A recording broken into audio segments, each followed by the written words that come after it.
he picked the wrong family, and not scared of a conflict, and we're not scared. We're not running. We're coming at him.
Hey guys, welcome to the think tank. How you doing, Mexi? I'm ready. Hello, Shauna. Good to see you, friend. So, I don't know. This is a long document. So, I hope you guys seen the last video I did. I did 20 some pages, I think it was. And then I thought tonight, didn't even do that many. I did 13. So tonight we'll go through a bunch more. And if if my eyes aren't crossing, I'll just keep right on going. I think that one there seems safe right now. You guys, mods? I think I'm just going to pop over here.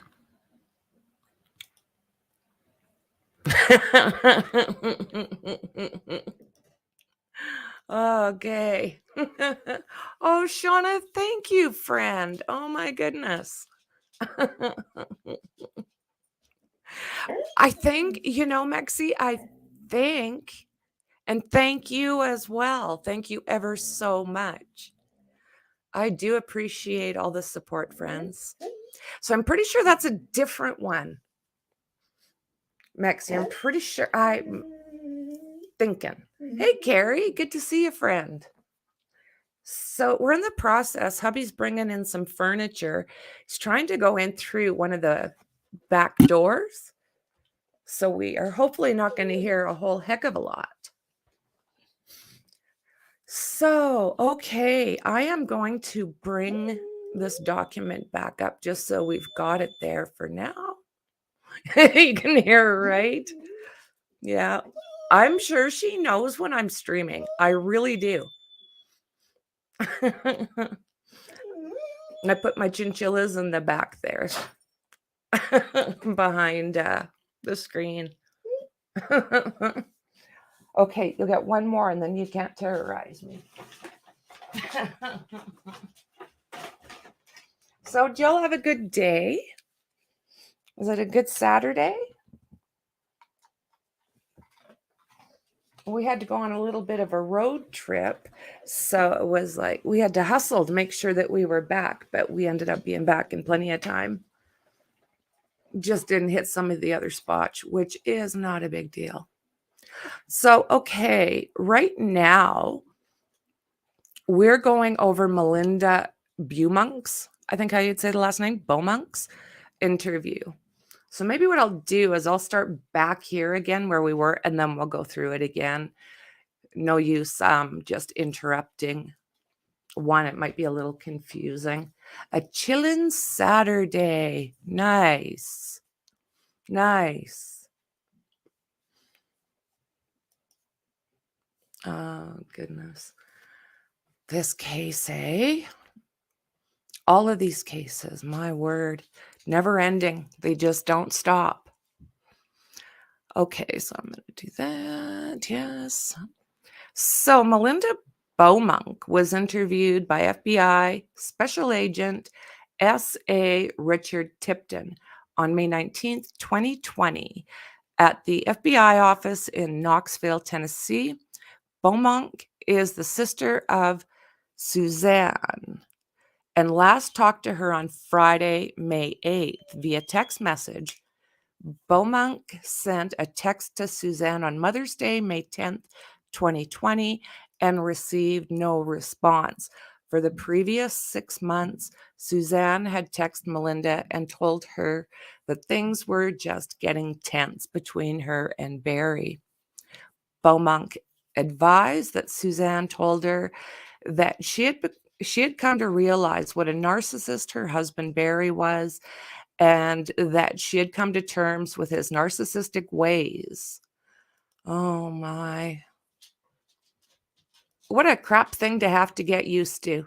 Somebody's narcissistic ways. Okay, I'm just going to move a couple things around here, friend. Friendza. I'm going to do that. And then I'm going to come back here and do that so I can see everything.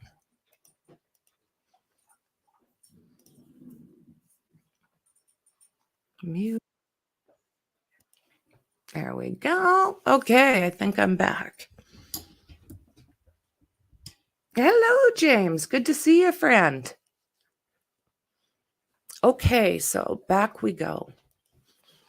So Beaumont. Now this has got to pull out a little bit more. Uh-oh. Oh, don't do it, Jazzy. Come on.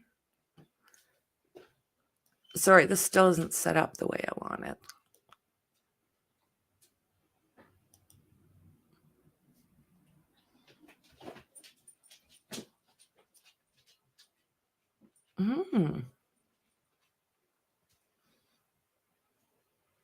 What the heck here, guys? It's just giving me a headache. I'm trying to get both my screens up so I can chit chat with you while but it might not be what's going to happen right now. So, because this wants all the room. Okay, that is what it's going to be. So, Beaumont advised that her sister Suzanne was a codependent person and was very dependent on her husband Barry. They lived a phony life, and would often put on a front as if they were happy together. Beaumont thought that it was unusual for Redacted and Redacted to take a road trip on Mother's Day weekend. Fair enough, right? Especially with the coronavirus pandemic. Beaumont advised that she received a call from her father, who lives in Michigan, on Monday, May 11th, to tell Beaumont that Suzanne was missing.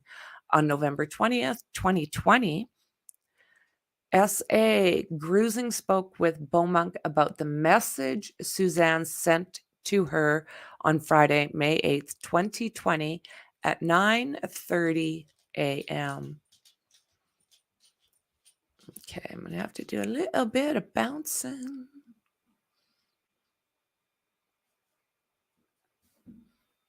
Okay. So it's harder dealing with the harsh abrasiveness and having to show respect. He's also been abusive emotionally and physically. There's so much. I went through a period of acceptance and I feel more angry now. Anger is what I've allowed. Beaumont told S.A. Grusing that she did not have context for why Suzanne texted on May 8th that Barry was physically and emotionally abusive. She had not discussed those things with Suzanne and was surprised to see her text that. When Beaumont found out on May 11th that Suzanne was missing, she said, damn it, to herself, because she was certain that Barry had done something. Beaumont describes years of Suzanne being a submissive housewife to Barry in Indiana, allowing him to control their finances, and Susan's longtime suspicions about Barry having affairs. Beaumont said Suzanne loved Barry and wanted to be a good wife and mother to the two girls. Beaumont thought the primary reason for the move to Colorado was Barry's long-term desire to move there for hunting. She thought Suzanne threw caution to the wind and moved in an attempt to save their marriage and start over. Beaumont provided documentation that Suzanne inherited $208,000 from their mother, Adrian, who passed away in 2003, and another approximate 217 when her grandmother-in-law, Helen Burnett, passed away in 2016. So notes from Suzanne's phone. July 7th, 2020, FBI computer scientist Brian Turner recovered a file from the return of search warrant on Apple for the redacted, I think. This file appeared to contain notes that Suzanne wrote to herself in her Apple account on or before Friday, May 8th, 2020. The attachment shows Suzanne wrote to herself in the Apple account. Okay, before that, the attachment shows that the notes were backed up to the iCloud on May 8th, 2020 at about 7:01 a.m.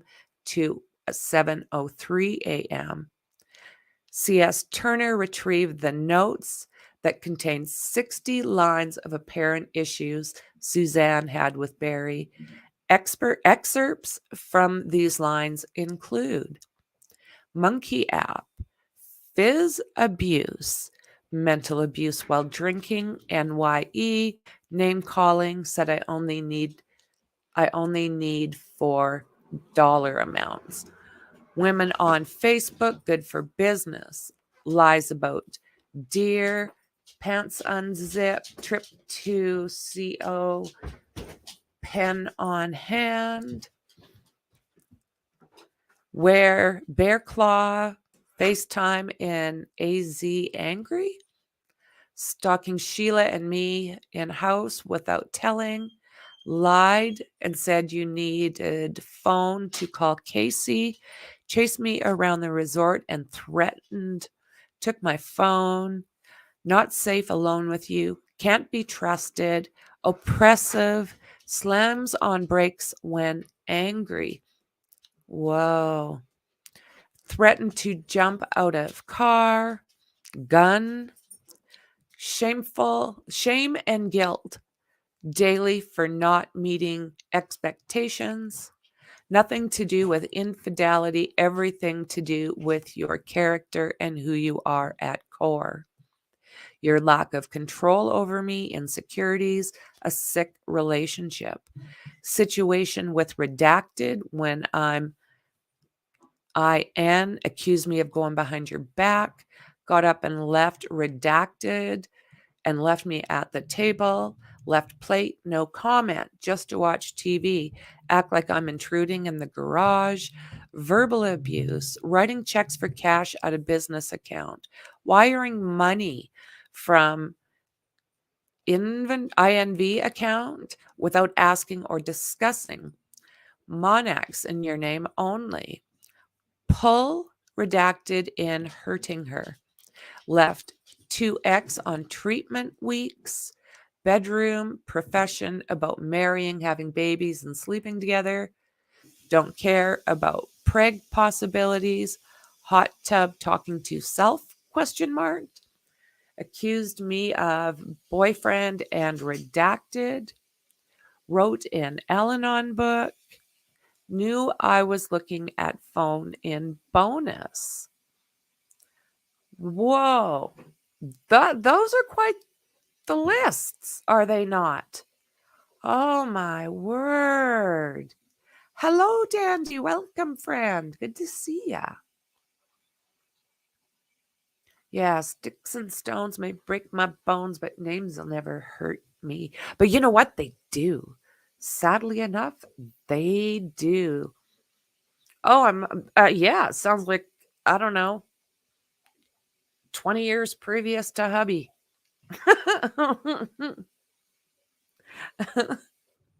Oh, that's okay. That's okay. I popped over there for a while as well. That's another case. I'll try and put something out on Charcetta. She goes by Etta Gray. If you get some time, check out Mind of Monsters. And she just did a live on this girl that's been missing, I do believe, for about a year. So when I'm doing one of my lives tomorrow, I'll be sure to add something in and try to spread the word a little bit about how do you say that? Charlesetta? You try and get some information out about her as well. Oh, isn't that the truth? Typical narcissist. 1000%. Were you? We were all over at Mom's. She is in the description, guys. Feel free, dude, check her out. Awesome, awesome advocate. Okay, so let's see here. May 6, 2020, message to Barry. Pursuant to an authorized search warrant, Barry's Verizon phone was searched by FBI examiner Jim Stevens, who found an image that Barry likely swiped the message off his screen, and swiped image was inadvertently saved. This message was not recovered separately in Suzanne's phone or Barry's phone. The image appears to be a message from Suzanne to Barry. The date of this message was May 6, 2020 at 11:13 a.m. So it says, I'm done. I could care less what you're up to and have been up to for years. We just need to figure this out civilly. And yeah. So Suzanne had been seeing another guy. His name is Jeff Libler. They had been talking for about 2 years and had known each other from high school.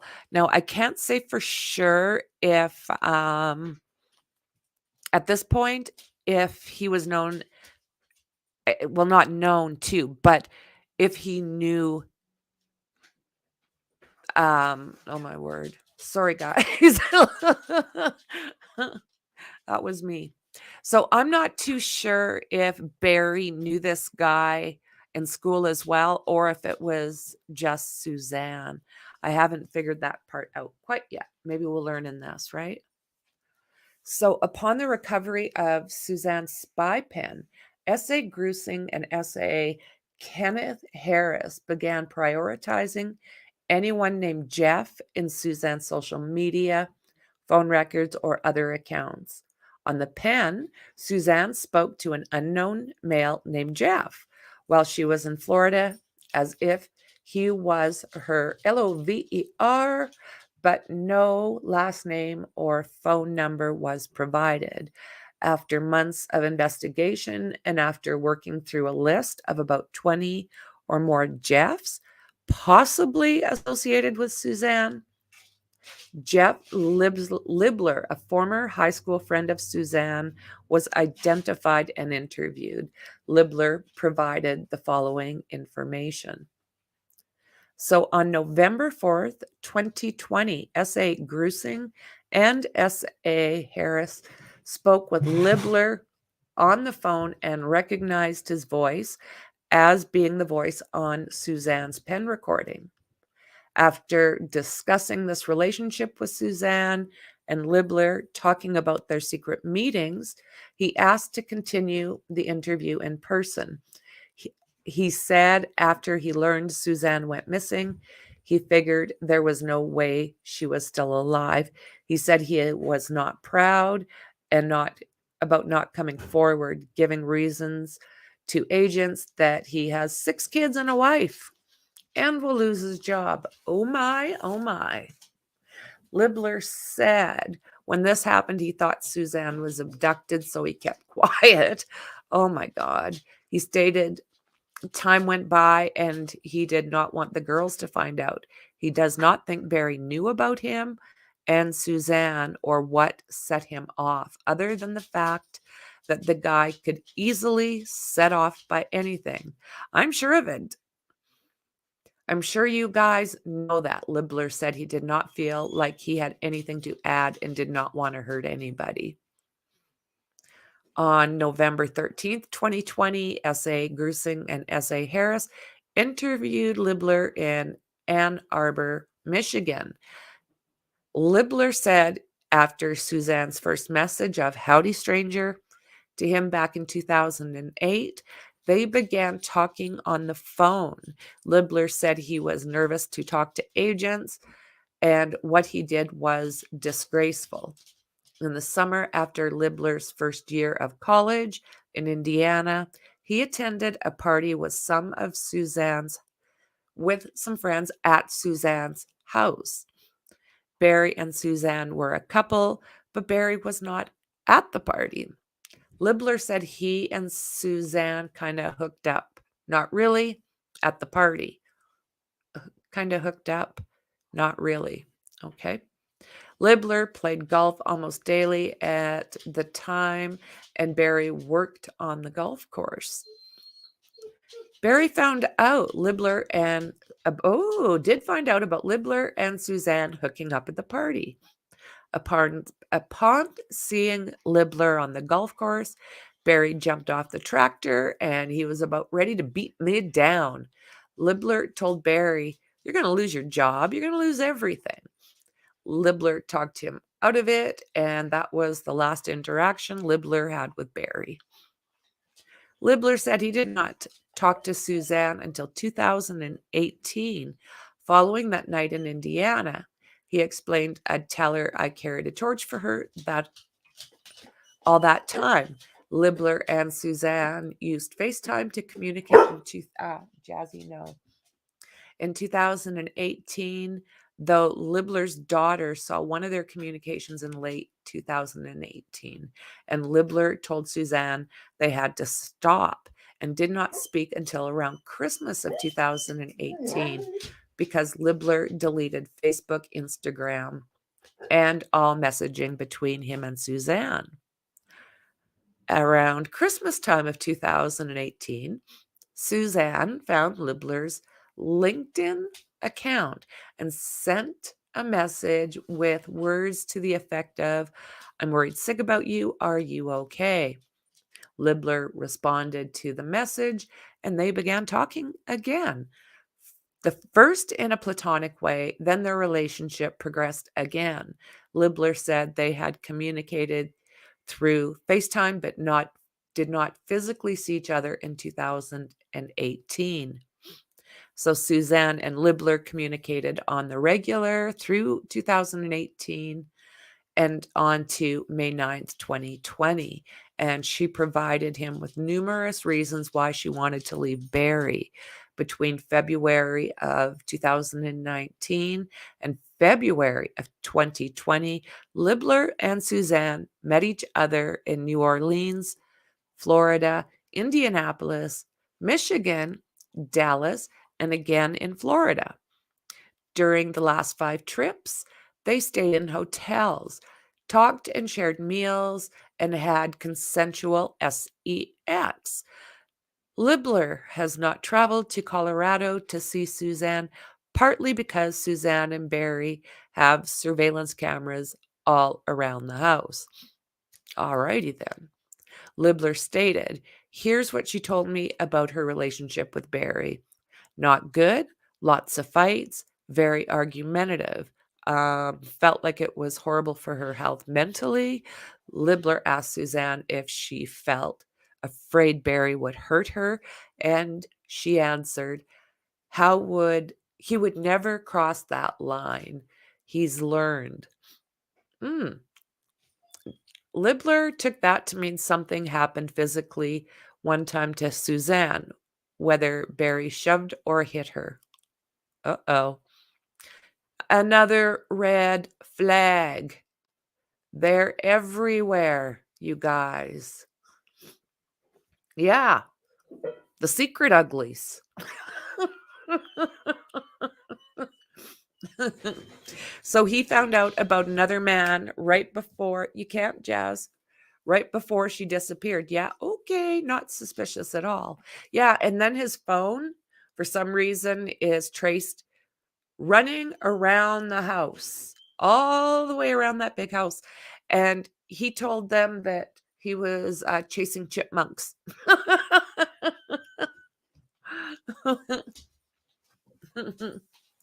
Yeah, I think you're right, friend. He apparently didn't want to tarnish her reputation, which is why he never came forward. I do think you're right. He didn't try to blame the other guy or anything like that. Libbler or Barry? Barry would always would throw everything at him, right? At her, right? But the other guy, I think he was all about protecting her. That's kind of the way I think I'm seeing it. So, let's see here. Dun, dun, dun, dun, dun, dun, dun, dun. Agent asked Libbler when Suzanne first said she loved him, and he replied she told him that in 2018. They discussed that they were soulmates and meant for each other. They even exchanged words of love to each other. Libbler explained they were soulmates. Jasmine! Oh my word. She's having a fit. She can't get outside. They eventually, okay, Libbler said that Suzanne treated people very well, not simply for social stair climbing or status beliefs, status benefits. I'm really sorry, you guys. Holy smokes. When agents asked Libbler how Suzanne took steps to be careful about Barry knowing her travel activities, he said when Barry called, Libbler left the room. This happened once in Suzanne's hotel room in New Orleans. Agents asked Libbler what other steps they took to conceal their relationship from Barry. He responded, "We talked all the time about protect for the kids and for the family, all that stuff." Suzanne knew when Libbler was going to be working in his car, and he never initiated conversations with a phone call or text. They communicated through his LinkedIn account in 2019 to determine when they could FaceTime. Agents asked Libbler if Suzanne ever spoke about leaving Barry. He said Suzanne's plan was to get out of the house and to college before Suzanne would possibly go on her own. Let me see. Agents asked Libbler if Suzanne ever spoke about leaving Barry. He said Suzanne's plan was to get out of the house and to college before Suzanne would probably go on her own. Libbler and Suzanne talked one day of being together. She told Libbler this was not about him. It's about her getting away. He said that Suzanne was not happy mentally. She could not take it, and it was wearing her out. Libbler had a corporate LinkedIn account, and he created a second account to use to communicate with Suzanne. They stopped talking on the phone in December 2019. Libbler deleted his second LinkedIn account of redacted after Suzanne disappeared when he thought she was abducted, Libbler said. He didn't want her legacy to be she had had an affair with this guy. He seems very, very much wanting to protect her. Yeah, there's so many red flags. It's just like, oh my God. Red flag in the sky like the bat signal.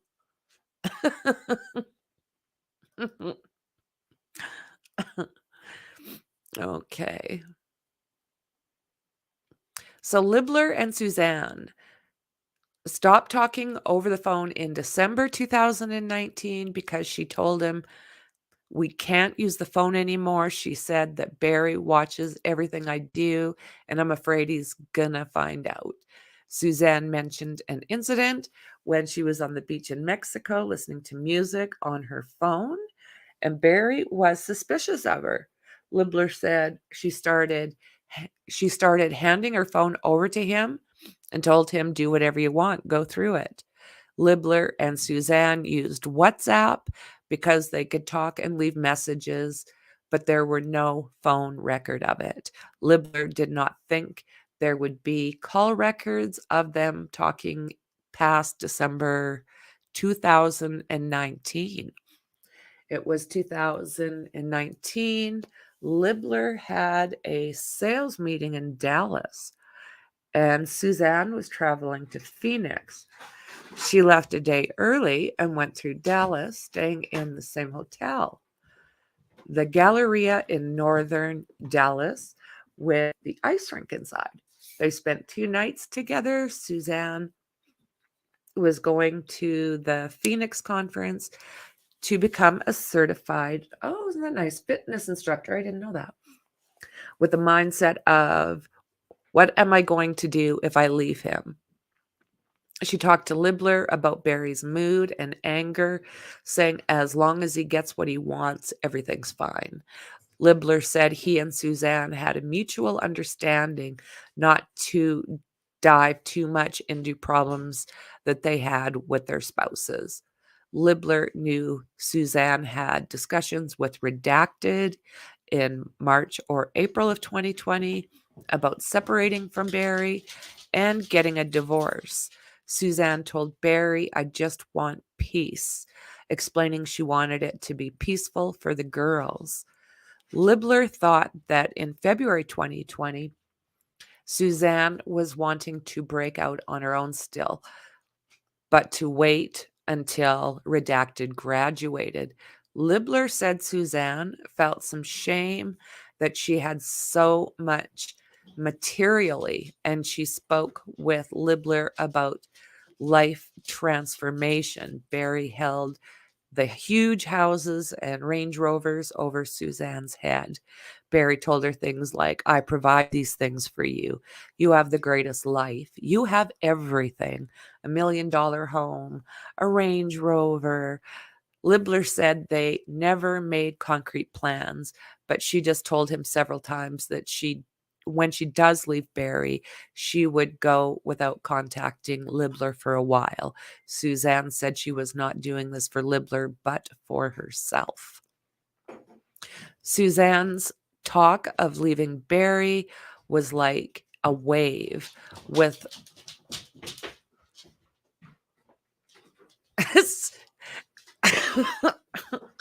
oh my word. It's like a herd of horses now.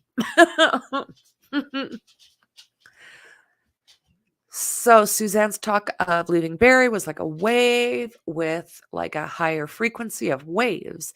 Libler said Suzanne had faith in God, and the faith God would provide for her and she would figure it out. Libler did not know she had an inheritance until he read about it in the media. In March through May 2020, Libler and Suzanne talked a lot about mountain biking, and Libler looked at the trails online in Colorado, and they sometimes talked before Susan went for a ride. Suzanne put her bike in the car on her way to the trailheads and did not often ride in her own neighborhood. She normally rode in the evening for about a half an hour or 40 minutes.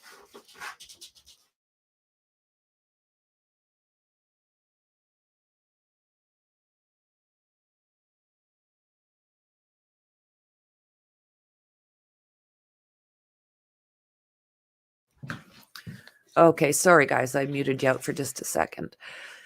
All right, so in March through May 2020, Libbler and Suzanne talked a lot about mountain biking riding. She normally rode in the evening for about a half hour, 40 minutes. Okay. In the first week of May 2020, Suzanne told Libbler about that the girls were going on a camping trip that weekend. Libbler said anytime she was alone with Barry, she dreaded it, didn't want to be alone with him. Barry refused to go to counseling, though Suzanne offered. Barry told her, you just need to be who you are, who you were to me, and everything will be fine. What? Sorry about all the background noise, guys. It'll settle down here in a few minutes. Libbler said he thought two things could have happened to Suzanne: that Barry either learned about us and snapped, or maybe she told him she was going to leave him. Agents asked Libbler what Barry's reaction was when Suzanne mentioned she wanted to go separate from him. Libbler responded he was very much against it. She would say, because he wants everything to look perfect on the outside. He does seem that type, does he not? Yeah, happy feet doggos. I know. There's lots going on around right now, so hubby's trying to be quiet in the background. The dogs are running through this end, not happy they can't be out. Supper's getting delivered. It's all like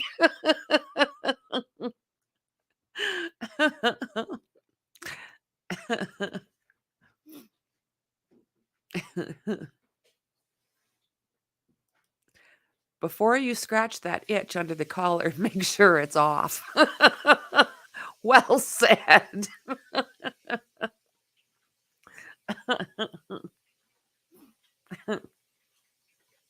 So Libbler said he does not believe Suzanne reached out to him with the intention of having a boyfriend. He described Suzanne as beautiful, kind, someone who treated people well, and a good listener, traits that attracted him to her. Libbler said Suzanne is naive in some ways because she assumes the best of people and did not want to see what lies beneath.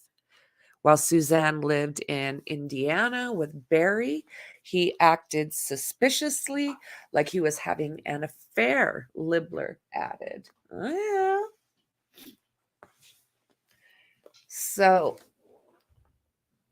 and then I can tell you too, over the last year, she's like, I'd love for him to find a new girlfriend and just get out.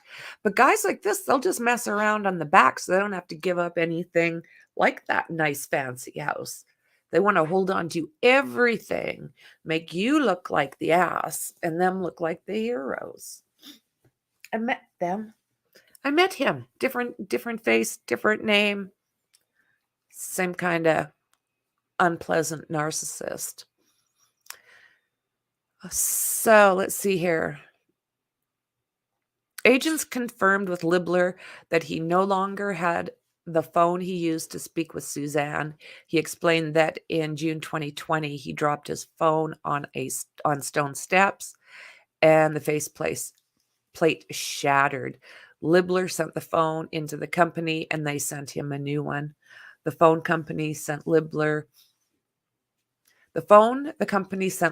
all had the same corporate apps on it as his previous phone, but none of the personal apps. Libbler provided consent forms for his DNA, phone records, the logins for his social media accounts.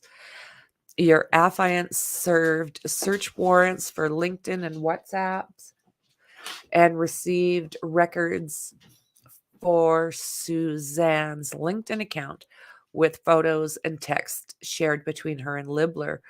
Your affiant also served warrants on Verizon account for Libbler. The following data was collected. How you guys doing over there?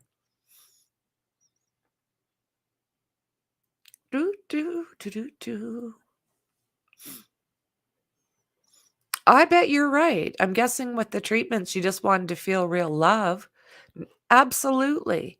It's just anything I've read about her has been nothing but extremely pleasant, male or female. It's just, it's sad. The whole thing is just damn sad. And if he did this, I hope they come down on him hard. Hard, hard.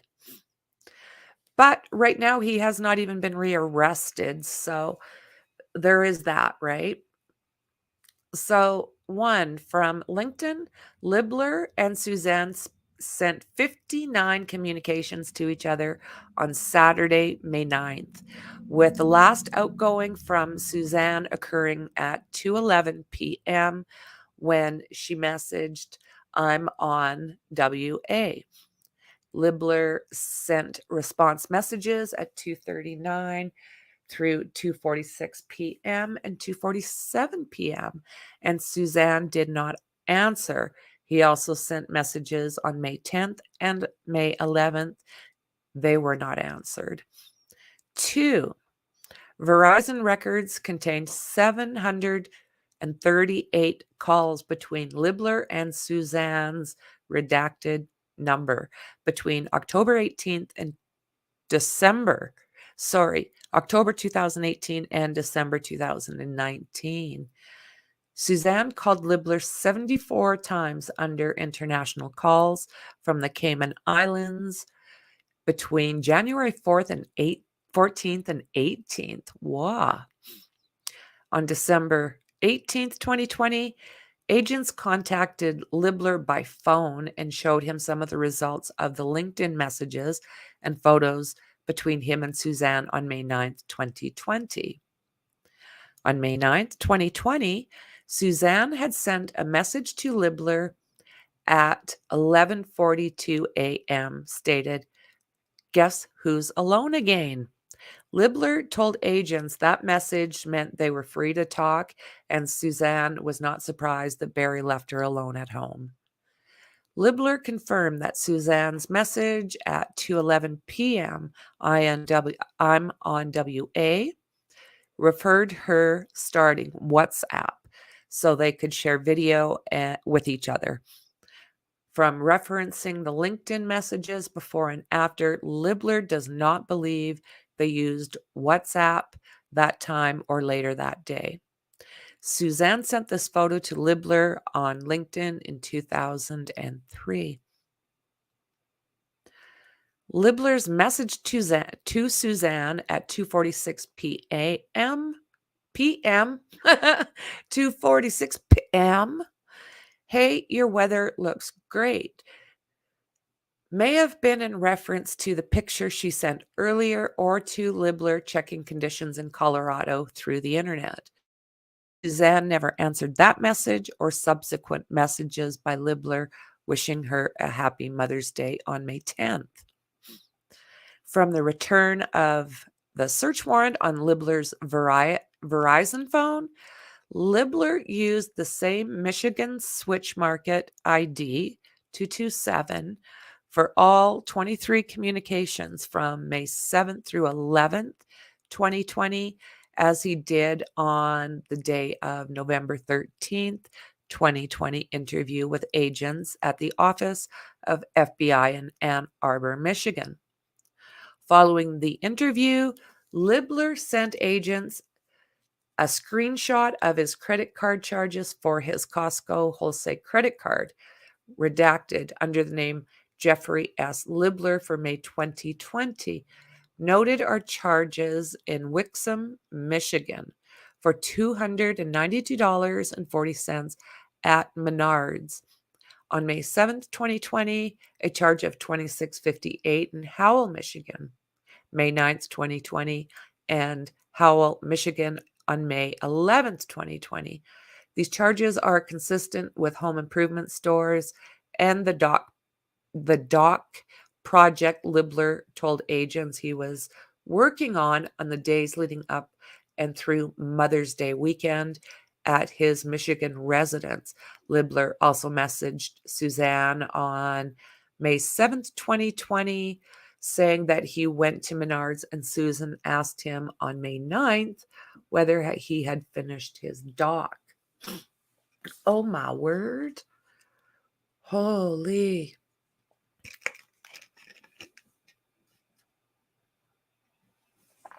Hydration break. Sorry, guys. I highly doubt she was on a leisurely bike ride. Treatments keep people in bed and sick, unless she's Amber Heard and Amber Heard and Superwoman.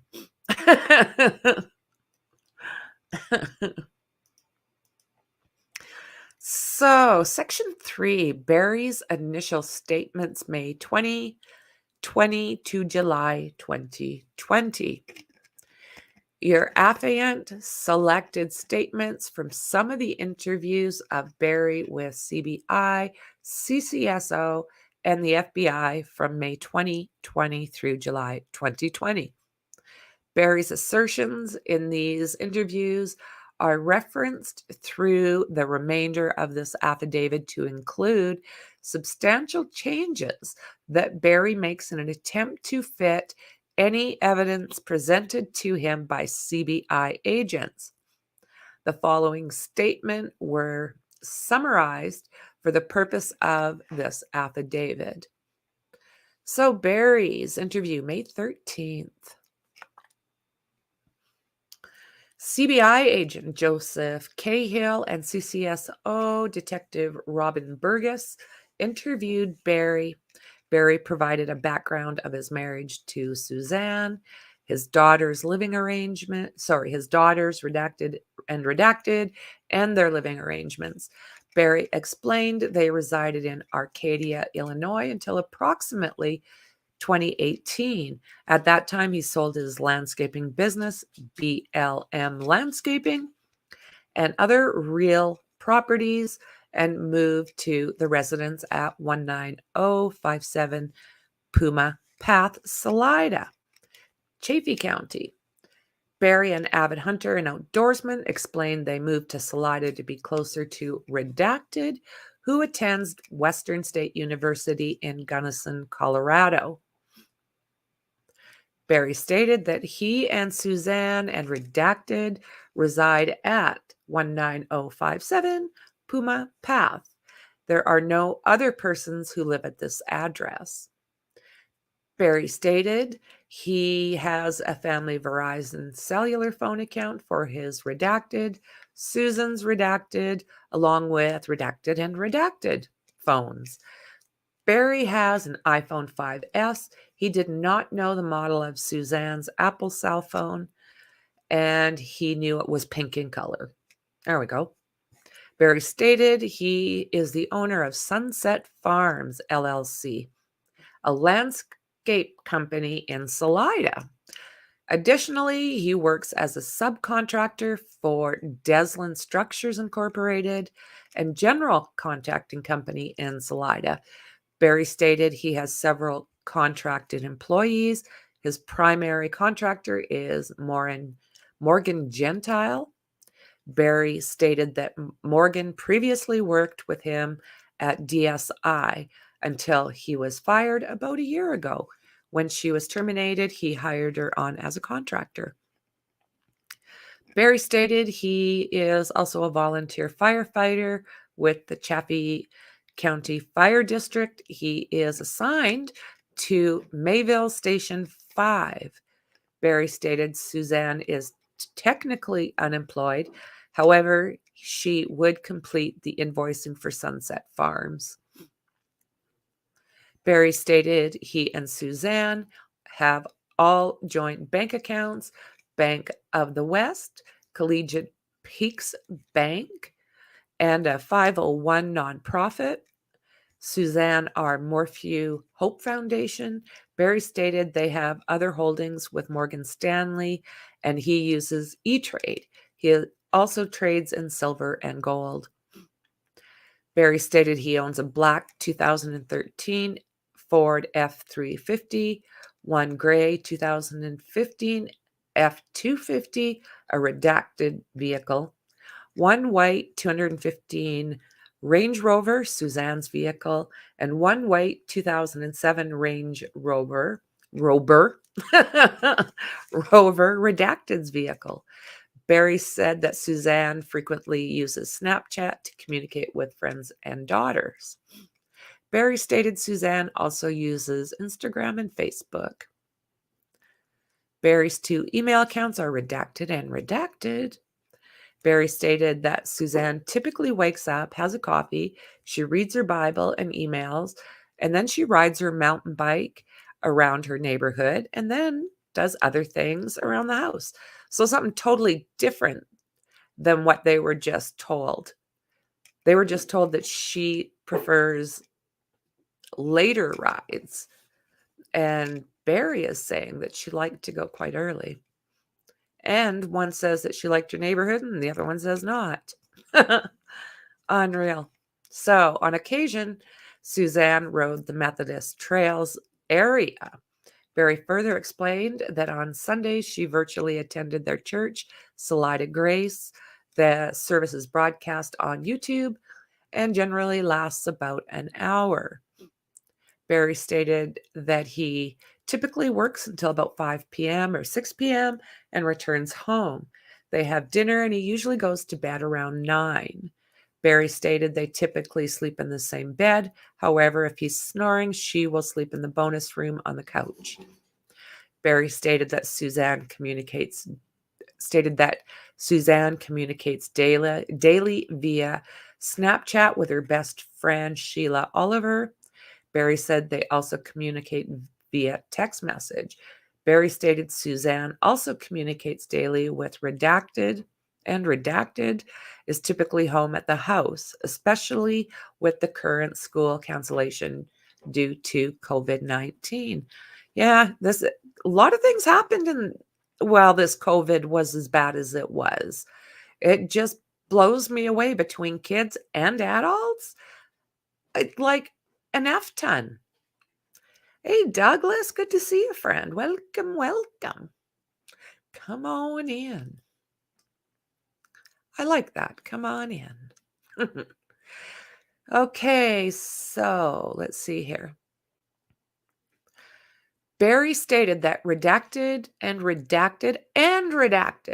best friend of Redacted, departed on or about May 5th or 6th, 2020 for a road trip to Utah and Idaho. They were due back May 10th, 2020. Barry explained that in 2019, his company had been contracted to build a retaining wall at a site in Broomfield, Colorado. 2 of his contractors, Cassidy Cordova and Cody Cox, were tasked with the work. Barry said that the wall was not completed correctly and he lost $30,000 because of it. Barry could not recall the name of the general contractor. Barry stated that on Saturday, May 9th, 2020, he worked with Morgan Gentile at a job site in Salida. Then task was to complete a rock beach on the property. After this job, Barry communicated with Suzanne by text message.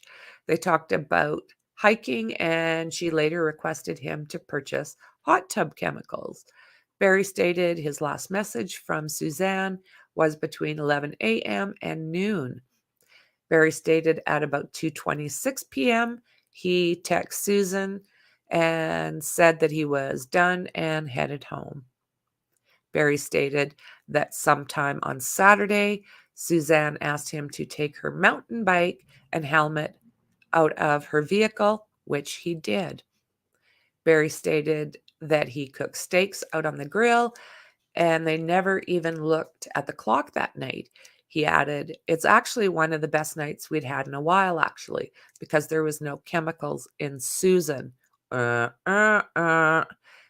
So it's going to be interesting. I'm curious to see what you guys have to say about some of the stuff that's going to come out of Barry's mouth next. Okay, so let's go back to that because there was no chemicals in Suzanne. He said they put their phones aside. Barry explained that on Saturday evening, they had dinner together and had sex and went to bed. Barry could not specify a time, but he believed it was on or after 8 p.m. Barry stated neither he nor Suzanne left the residence again. Barry stated that he was scheduled to travel to Broomfield on May 10th, 2020, to get eyes on the site and fully determine what was needed. Barry stated Morgan was supposed to travel to Broomfield that evening, and Cassidy was due to arrive Monday morning. Barry stated that he pre-loaded his truck on Saturday night. Barry explained he set his alarm for 4:30 a.m. on Sunday, May 10th, 2020. Barry stated he awoke to his alarm at 4:30 a.m. Barry explained that when he woke up, Suzanne was still asleep in the master bed. Barry stated he heard her snoring. Barry said he showered and left the house at about 5 a.m. Barry stated he last saw Suzanne wearing white shorts, and a white string-type shirt. Barry stated that he had traveled on Highway 50 to Highway 285. He traveled Highway 285 to East 470, north to I-75, and then on to US 36. Barry stated that he went directly to the Holiday Inn and checked in. Barry said he went into the room for a short period of time and rested after the drive. Barry explained he then went over to the work site. After looking at the site, Barry called Morgan and requested her to bring another person. Barry stated that he was at the job site at 10 o'clock-ish. He added he was just hotel and job back and forth. Barry stated he drove to McDonald's near the job site and cleaned his windshield. He then went back into his hotel room. He stayed in the room for about an hour and possibly watched television. Barry then returned to the job site. So all of this little stuff is important to remember, because it seems that Barry has not been the best at keeping his story straight. So Barry stated in response to the question if he ate that day, I kind of looked for something to eat. He said that he always kept granola bars in my truck. He said, I saw McDonald's, pulled in there. I don't like crap food, so I thought, I'm not going to eat here. He added, so I just ended up eating granola bars. While on the job site, Barry explained that his neighbor, Jeannie Ritter, called him and explained redacted still could not reach Suzanne. Jeannie, who has the access codes for the house, asked to go check the house. Jeannie discovered Suzanne's car was there, however, her mountain bike was not. Barry stated he had texted Suzanne Happy Mother's Day earlier, as did their daughters. Barry stated his daughters had not received any replies from Suzanne. Also, Barry stated there is no cellular phone service at the house unless the phone is on HUESMANN Wi-Fi internet service. Barry stated, I was at the job site when Jeannie called me, adding that Jeannie called around 5 p.m. Barry left the job site and drove to the hotel, where he dropped off the tools in the lobby. Then he drove back to Salida. Barry initially said there was no issues in the marriage. Later in the interview, when asked, Barry disclosed they did fight. Barry explained that Suzanne was battling through stage 4 non-Hodgkin's lymphoma several times in her life. The most recent battle started late last year in 2019. Suzanne was receiving maintenance treatments at the cancer center in Salida. Barry stated that Suzanne started using redacted, and alcohol. Barry stated this and alcohol use would sometimes lead to arguments, during which Suzanne would accuse him of being controlling. Barry described Suzanne's demeanor as hateful. Barry stated the last argument they had was Friday morning. He denied any physical abuse or altercations between Suzanne and him. Barry stated their daughters did not know about Suzanne's substance use and demanded that information not be disclosed to them. In fact, when asked, Barry admitted he deleted text messages from his cell phone because he did not want their daughters to access his phone and read those messages. Yep. Blame it on the other one. That's right. Blame it on the wife. Other statements by Barry in this May 13th, 2020. So when he gets talking about all of this stuff, her heavy drinking and overtaking meds and doing all this stuff. Personally, I have been taking this with a massive grain of salt because I have yet to hear from anybody that she had this type of issue. And if you've got kids living with you, that's something that's pretty hard to hide. How would you ever hide something like that when you've got kids in your house that are 16, 17 years old? What did my son used to call it? I had this one friend that used to like to bring beer over while I was having my morning coffee. She was having her first beer. So what was he calling her? Coffee in a can. Oh, I see coffee in a can's here again.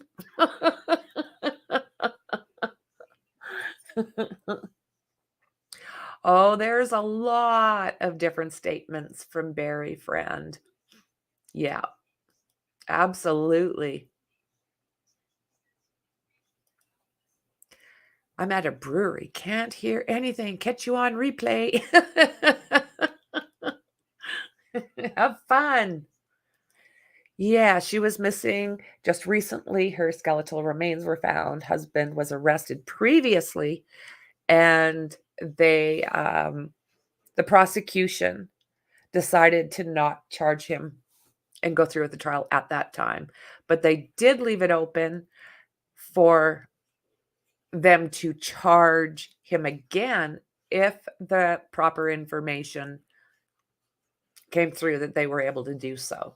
Yeah, coffee in a can.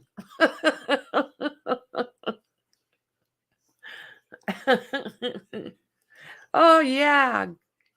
Barry's goose is cooked. Coffee in a can.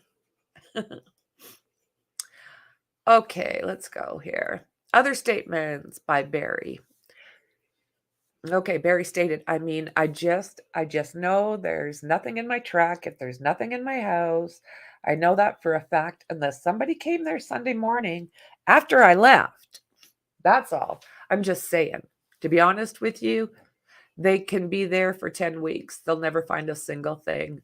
And then he says the word but and leaves it alone. Barry interjected Cody Cox as a suspect that Cox allegedly threatened to delete Barry. I bet Barry had that as a problem. Barry consistently, throughout the interview, questioned why he had not been cleared in the investigation. Yeah. Barry initially identified the Cushman's cleaning lady, her daughter and boyfriend, as possible suspicious persons. Yeah, deflect. That's how you do it, deflect. Barry stated because if somebody went in and did something and took her and then ditched her bike to make it look like something, then I want you guys to find that evidence. However, he states multiple times, there's nothing in the house, nothing in my truck. Barry stated that she would get so angry sometimes, even hateful, which is not her. Barry stated during these arguments, Suzanne has stated, I'm going to leave you. I'm going to divorce you. And she doesn't mean it. I know she doesn't mean it, but in that state of mind. When asked about working Sunday on Mother's Day, and his response was, it's Mother's Day. It's not like it's husband's day. Okay. He stated he stayed at the work site with the quote, "I think I was there until probably 6." Oh my God, man.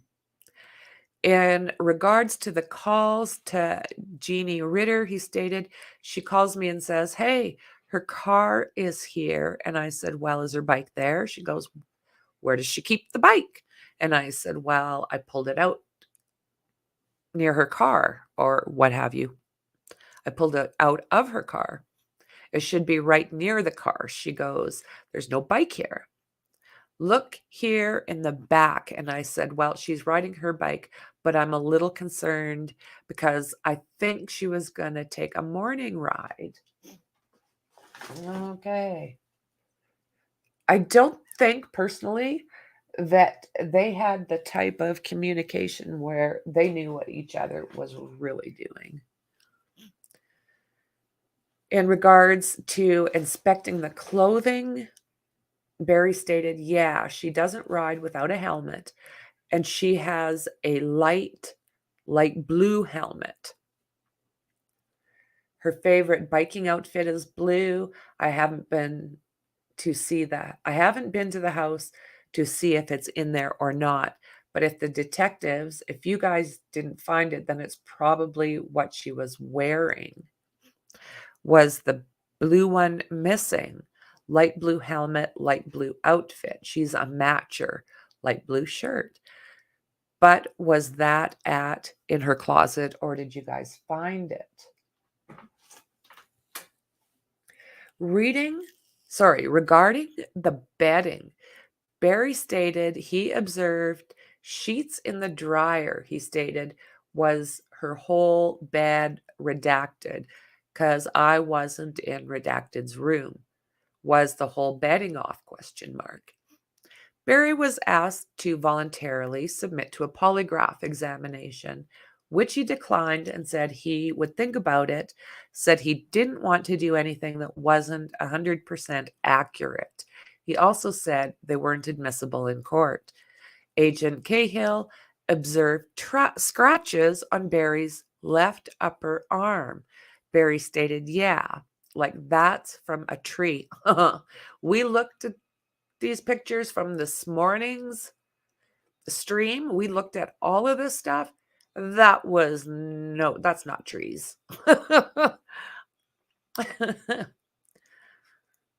We were hiking in the mountains. Well, we do that.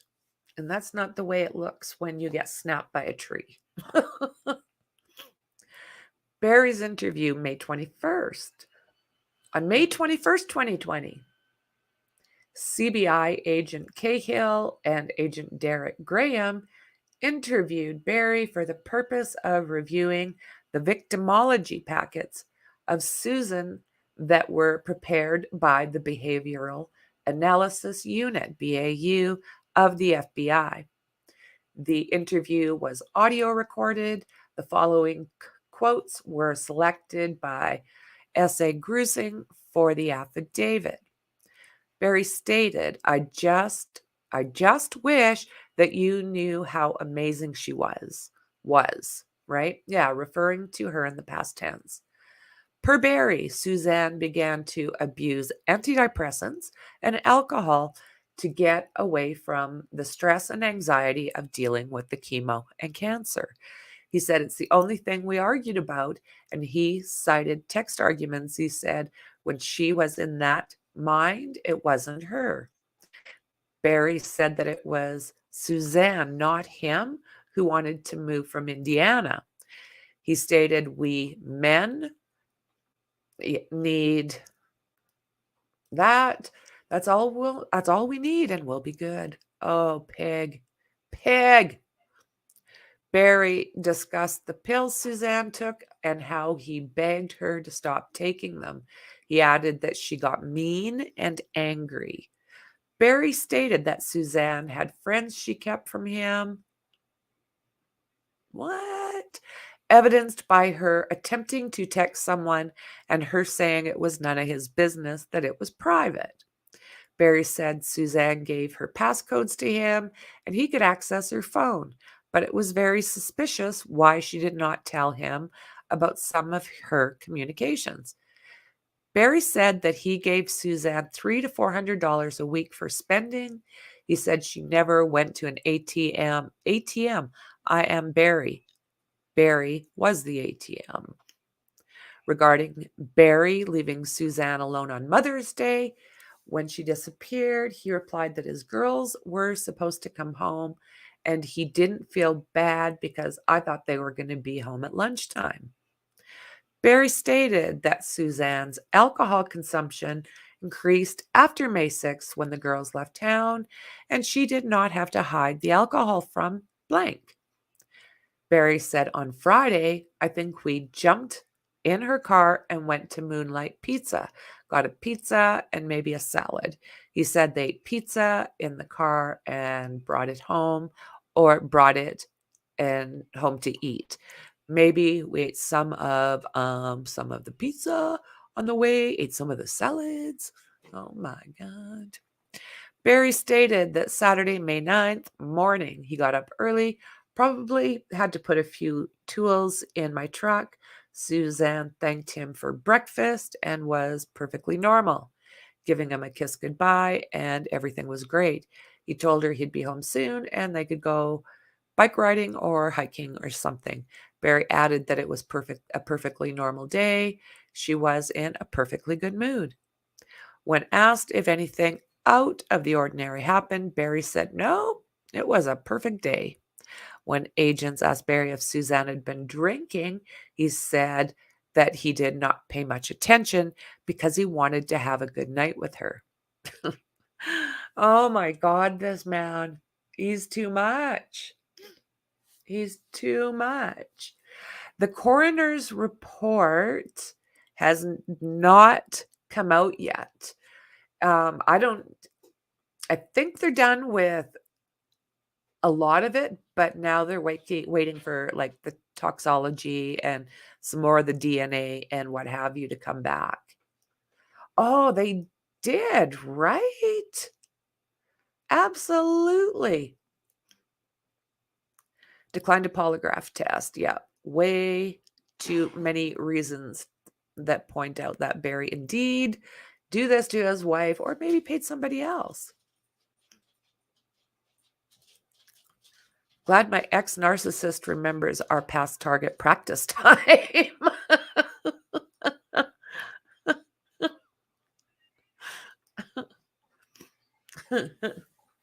So let's see here. Barry said that he grilled steaks and did not leave the house after he got home that day. He said he and Suzanne laid out in the patio in the sun.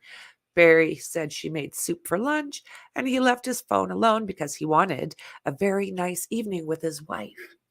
Oh my God, this man. Oh my God. Suzanne talked to Barry that evening about purchasing a house in town for $800,000. He said that Suzanne was not on her phone that night that he knew of. When agents asked Barry if he and Suzanne went to bed that night, he replied, I'm pretty sure we do. Suzanne did not leave the house after. Give me 2 seconds here. Did not leave the house after they had sex and went to sleep. When asked by agents specifically if Barry used his phone to set the alarm at 4:30, he said he stated he just woke up on his own without an alarm. CBI agents asked Barry if he answered sex is the number one reason. Hold on here. Why he answered sex as the number one reason why someone might be motivated to cause Susan to disappear on the BAU questionnaire. He answered, because my wife is beautiful, he added, and that's my nightmare right now, that if somebody's got her and abusing her right now as we speak.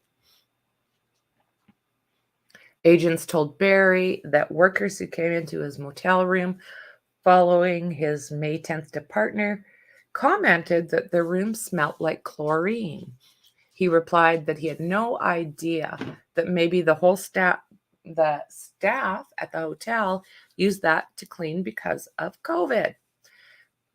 Agents also told Barry that documents were left in the room and asked him if he took any documents into the room. Not to my knowledge, he replied. There was someone in that room after me. It could have been his. When agents asked Barry why he did not pick up Morgan Gentile that morning, as agreed on Sunday for the ride to Broomfield, he stated, I didn't want her to ride with me because she smokes, and I told her I wanted her to drive her car, and she was just going to follow me. So, May 28th. You're okay, girlfriend. You're okay. You're okay. You're a big girl now. So, on May 28th interview, CBI agent Cahill and agent Derek Graham interviewed Barry and audio recorded the interview. Barry was asked about the tranquilizer darts in his house, and he stated the darts' purpose was to tranquilize bucks to sell them. He said the bucks could then be placed in a trailer that has cubicles. The tranquilizer is a sedative narcotic, and he only did this tranking and selling of bucks back in Indiana. Barry said he was not using tranquilizer darts in Colorado. What is that all about? Tranquilizing bucks and selling them? I never heard of such a thing. Never heard of that before. That's something. So, the June 2nd interview. S.A. Grusing met with Barry at a house near his residence to conduct an interview regarding victimology or pattern of life on Suzanne. The interview was also audio recorded. Again, audio recorded. Barry and Suzanne. Barry said Suzanne might leave him but would never leave her daughters. Barry also agreed that an animal attack was unlikely and that accident was unlikely based on the positioning of the bicycle and the helmet. Yeah. Barry talked about Suzanne abusing alcohol and substances, saying the last time Suzanne was doing well was the first summer we were here. Specifically, that was the summer of 2018. Barry told S.A. Grusing that he thought Suzanne was abducted by someone. S.A. Grusing explained that last similar violent act that occurred in Salida area happened in 1980. Barry was informed of the time of day Suzanne was riding the low traffic area, her minimal exposure in the community and other low risk factors and stabilizers in her life. S.A. Grusing told Barry this looked like an intimate partner homicide, and Barry did not object.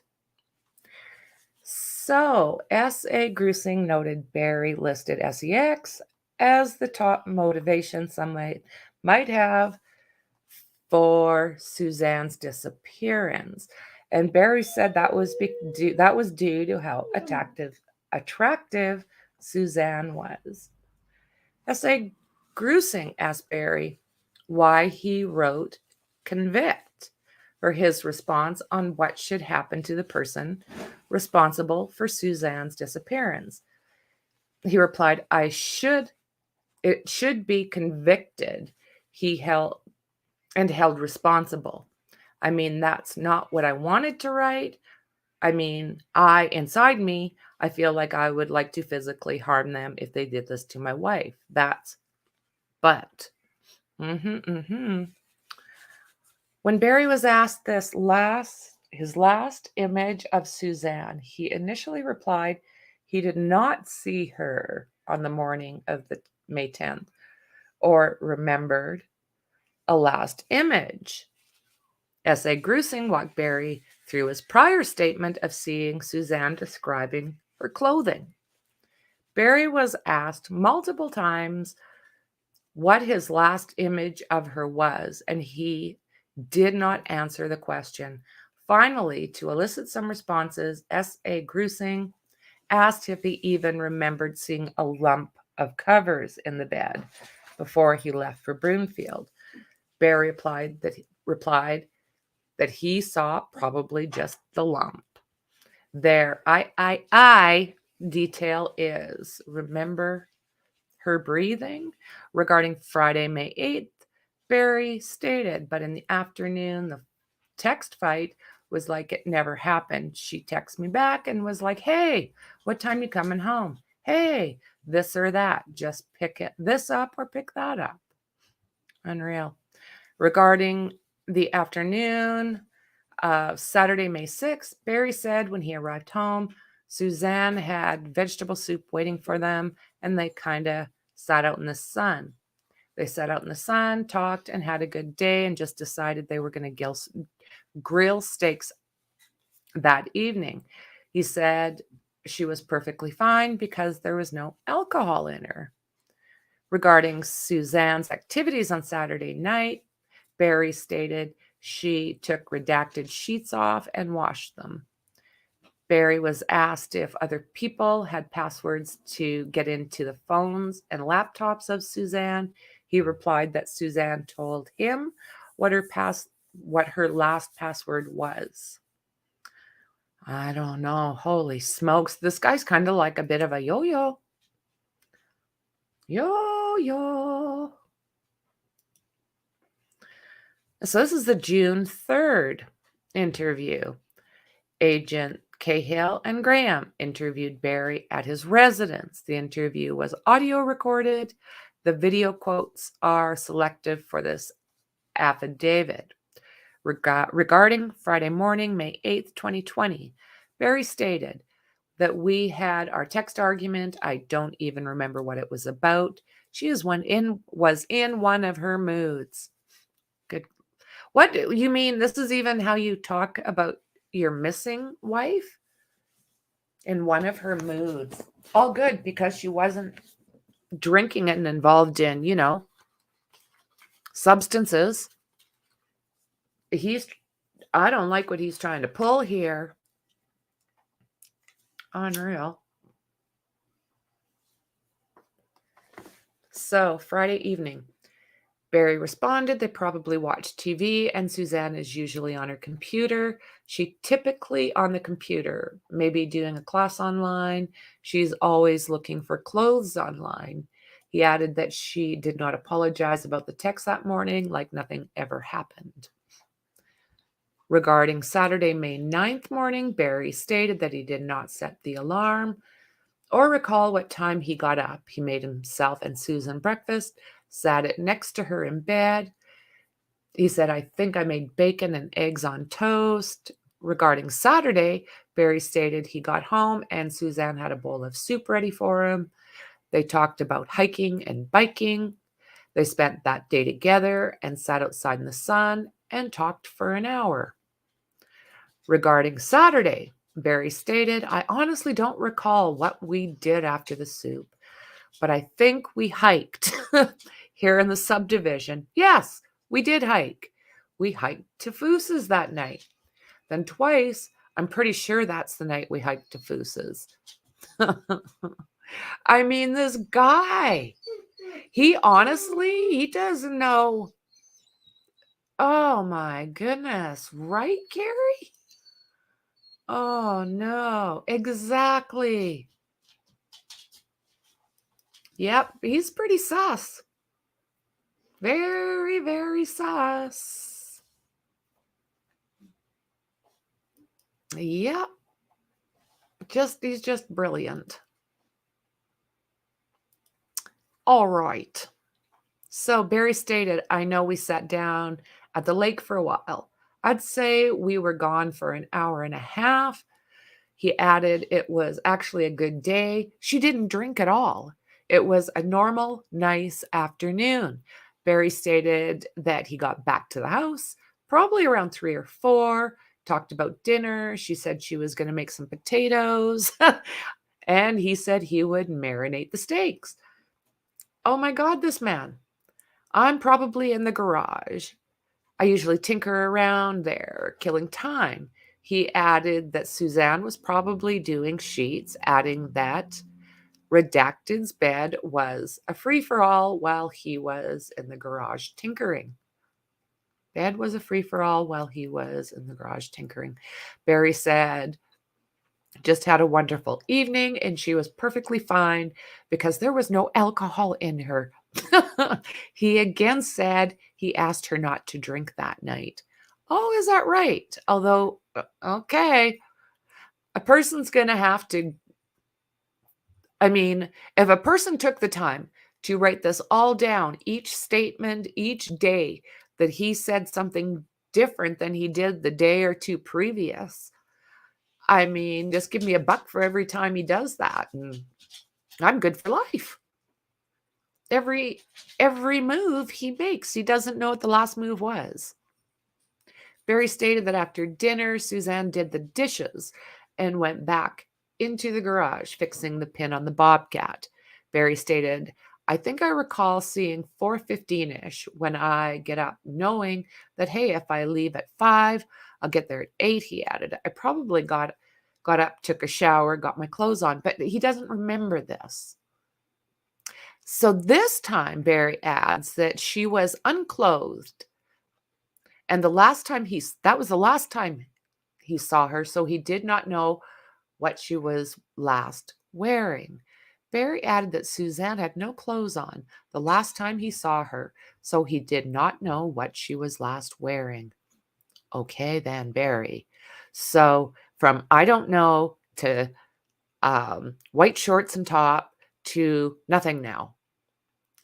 Barry stated that he went into the dryer looking for socks and saw Redacted's sheets, and he dug through some of Suzanne's clothing in the dryer. A pair of her shorts was in there. Regarding Sunday morning, Barry stated, I think she was getting hungry. I think was getting hungry. I think went to a McDonald's that was close. And I think when I was there, I think I decided against McDonald's, but I never eat there. And because of COVID, so I think I went around the corner to a gas station and got a granola bar. Okay. Not that he had a bunch of granola bars in his truck, like he said. So this time he had to go. So is he just giving us excuses as to why he was by all these dumpsters? That's kind of the feeling I'm getting. 17th of June, CBI agent Cahill and Derek Graham interview Barry. The interview was audio recorded.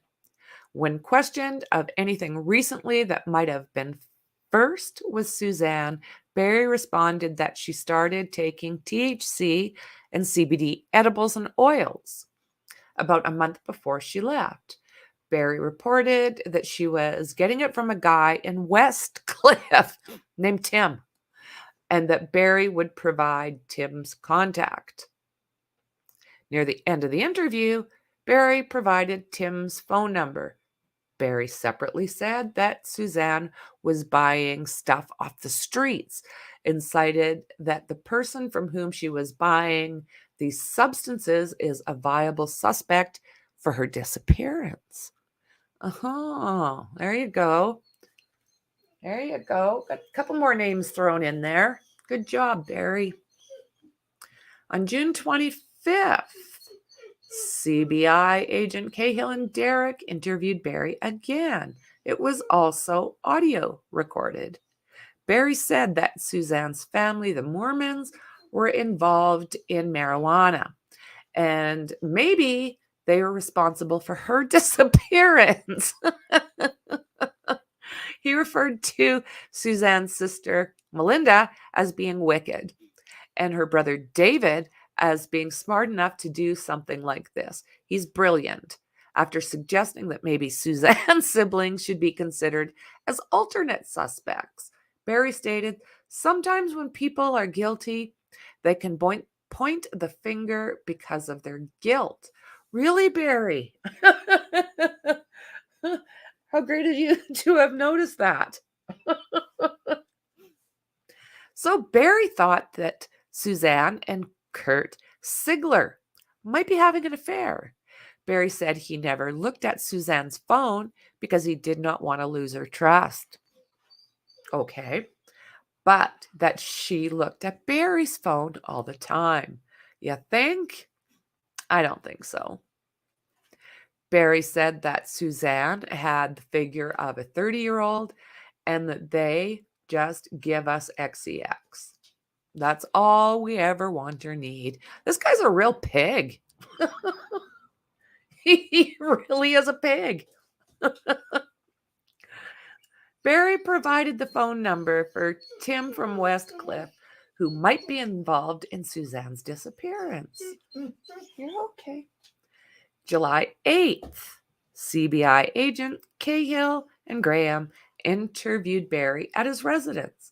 This interview also was audio recorded. Regarding the worst text Barry deleted, he said, if I remember correctly, it was Friday morning. I was working and she was in one of her moods. Barry stated regarding Sunday, I went in, got to the hotel room, relaxed for a little bit, went to the job site, seen it, and added, pulled several blocks off and left it. What did he do? Pulled several blocks off and left it. Barry stated, and that McDonald's, the only place I remember going, he adds, I did nothing else besides went to the job and went to the hotel. Well, I don't think so, Barry, because there's pictures of you running all over the place. Just saying. Regarding Saturday, Barry stated, we sat out in the sun. She was sunning and wanted me to sit out with her. I know we went to Foose's, so now he knows they went to Foose's. And I can't remember exactly if it was Saturday, but I'm thinking it was Saturday. We took a walk up around Foose's and come back down, and she read. I tinkered outside and did things outside until supper and grilled steaks. Barry stated, if I went to DSI, it wasn't in the afternoon. I could have ran back to the crib and had him put the blade on. No. So now he's saying he knows he did the steaks on the grill. And we had a lot of good time together that week. Regarding the argument Friday morning, he stated, to be honest with you, I can't even remember what it was about. Whoa, this guy. The alcohol got worse and worse and worse those last 3 months. She was drinking every single day. Barry stated, I just can't remember any specifics.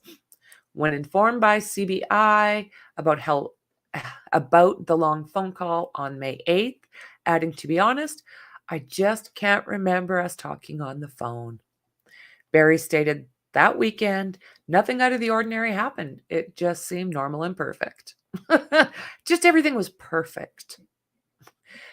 Barry stated that with the girls gone, Suzanne's phone would have been on all night Saturday. Barry stated, I think there was some trash in my truck, adding wrappers, bottles, and junk that accumulated over the work week. He said that he threw the trash in garbage bags, in a garbage can, and went to the gas station and got a granola bar. Okay, they weren't in your vehicle. You didn't have a bunch that you kept there. Barry stated, I'm pretty sure when Jeannie, called, I was right there at the wall, adding that he loaded up his tools, took them directly to the hotel, told the lady working at the hotel lobby that he had an emergency, and asked if he could leave the tools in the lobby. Okay, I was wondering why he was bringing shovels and stuff into that lobby. Still doesn't make any sense, considering there was a crib, but you know, okay then. When asked if he threw anything else away at the hotel, not that I recall. I mean, I could have, but not that I recall. When asked to be specific, he replied, not that I recall. Barry was asked twice if he took anything into the hotel room besides his backpack, and he replied that he did not. Barry stated, I don't know. When asked by the CBI, when was the last time Susan talked about leaving him? When asked if it was recent, he replied, no, I don't. I don't ever recall her saying she's going to leave me. This guy's giving me skull cramps. I tell you what. Like, he truly is giving me skull cramps. I like to make a little bit of sense out of things, and he's not allowing that.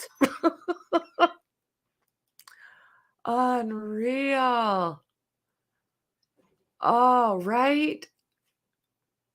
Oh, I just want to, like, that is what they do, Carrie. It's just like, oh, that old familiar feeling, I guess. Sounds like he sedated his wife with a lethal dose of trank and probably dropped her body off in the bush on his way to a job site. Quite obvious to me. And the affair as well going on with a refusing lie. So they did find her remains like not long ago. So it was about 3.5 years after she went missing. And she was found basically just dumped. They say that he attempted, whoever allegedly did this, very shallow grave. And sadly, it had been long enough that she was scattered. There was wildlife activity, but they are thinking Dr. Bodden, who is a phenomenal forensic expert, coroner, he thinks that those bones, though, still might be able to tell a story. So I'm really hoping so. Oh, they do every single time. Narcissist amnesia.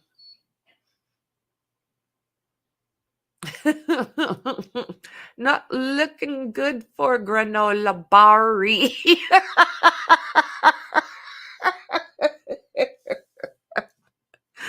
That's good.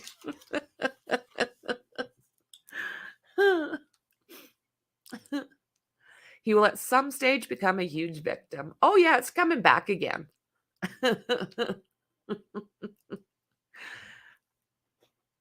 Carrie Meyer, would you believe I know a lady with the exact name as yours? Oh, that's cool. That's cool. Yeah, skull cramps. Oh, my word, this guy. I tell you. I mean, he's got verbal diarrhea. It's just unreal. Okay, let's get back at this. Agents asked Barry if Suzanne ever told him that she was done. Oh, here we go. Here's another doozy. Barry stated she's never said that. She loves her family so much. Barry stated, we grilled steaks. Split it. Barry stated, we had 2 different plates that night. The statement was refuted by Agent Graham, who explained that it appeared that only 1 plate was recovered from among the items in the dishwasher. Barry replied that he must have hand washed his own plate, because I'm sure he's used to tinkering around the kitchen a lot too. Or not. But Barry stated, because she started drinking, and my response to the statement by CBI that he and Suzanne's behavior got worse the minute the girls left on a trip, and she was drinking the whole time, Barry stated after multiple assertions that he did not recall what junk he threw away, that he might have thrown away an old pair of boots, and that they might have been in the back of his truck. After CBI told him multiple times that he threw away more than boots, he stated, "Well, if there's clothes in my truck, that was probably old clothes I threw away." Barry was told by CBI that he showered at the house before leaving and showered at the hotel when he arrived. He replied, "Showers relax me." Barry stated, "I change shirts all the time," when told by CBI that he had changed shirts twice after getting to the hotel. When asked why, he said, "I don't even recall changing the shirts." When confronted by CBI agents that the video footage from the hotel contradicted Barry's statements that he was at the wall of the job site when Jeannie Ritter called, Barry did not refute the evidence. The property of 19057 Puma Path, not including the house, was searched following this interview, not including the house, pursuant to the issuance of a search warrant for the remains of Susan. The results were negative. Tips to CBI.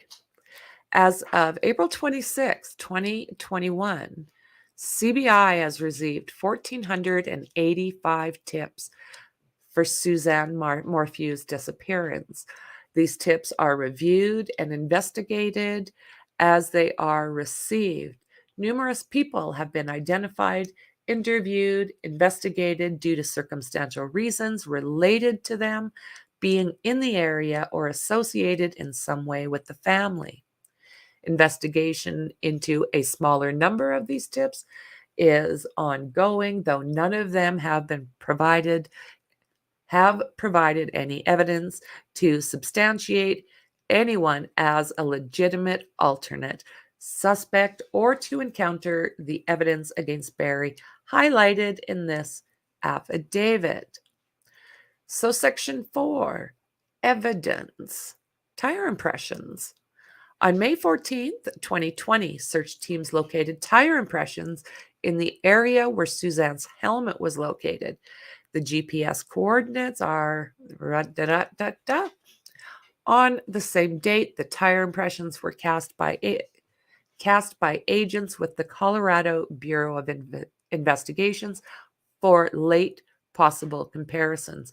Detective H advised S.A. Grusing on August 26, 2020, that only one tire impression was suitable for testing. Ford F-350 Telematics, so this is one of his trucks. May 14th, 2020, your affiant prepared a search warrant for the telematic data from Barry's Ford F-350 truck. On the same date, your affiant submitted to search warrant affidavit and service requested form to the Rocky Mountain Regional Computer Forensic Laboratory. The results of this data will be discussed in conjunction with the RMRCFL search of Barry Morphews' phone.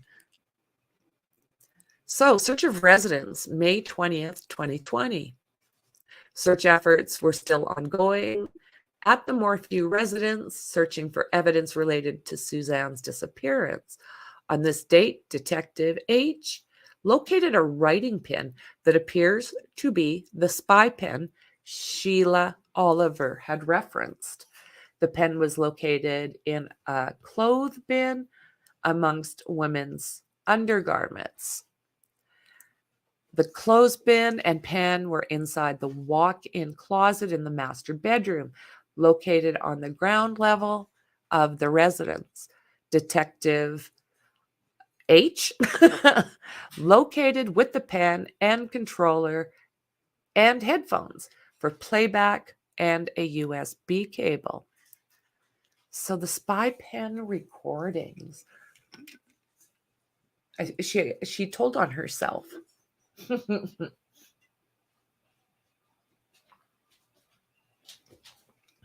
Sorry, hydration. Okay, so May 23rd, 2020. Detective H transported the seized memos, audio recordings pen to the Colorado Spring PD, Digital Forensic Unit, CSPD.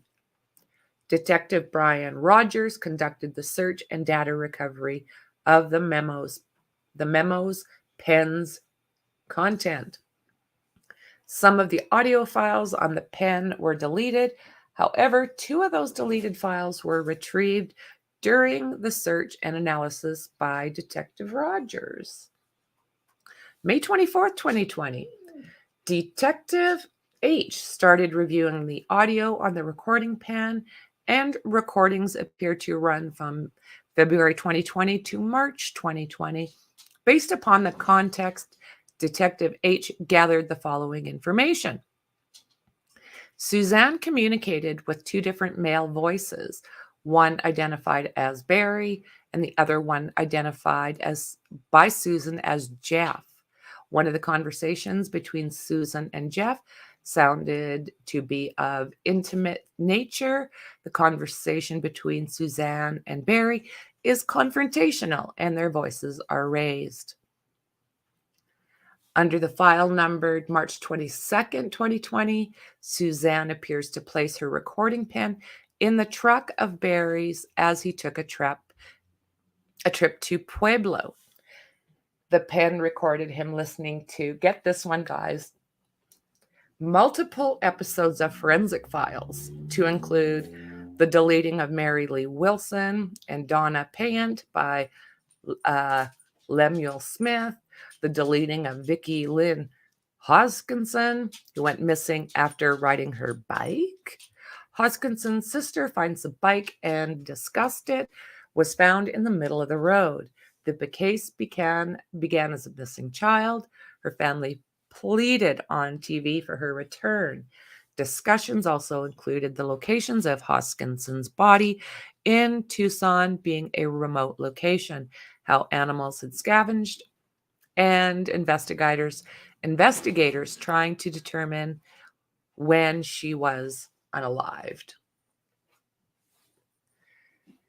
Barry further listened to Forensic Files case of Walter Scott, a man who went missing, later determined to be homicide, victim of James Williams, while Scott was married to Joanne and had an affair with a woman named Suzanne.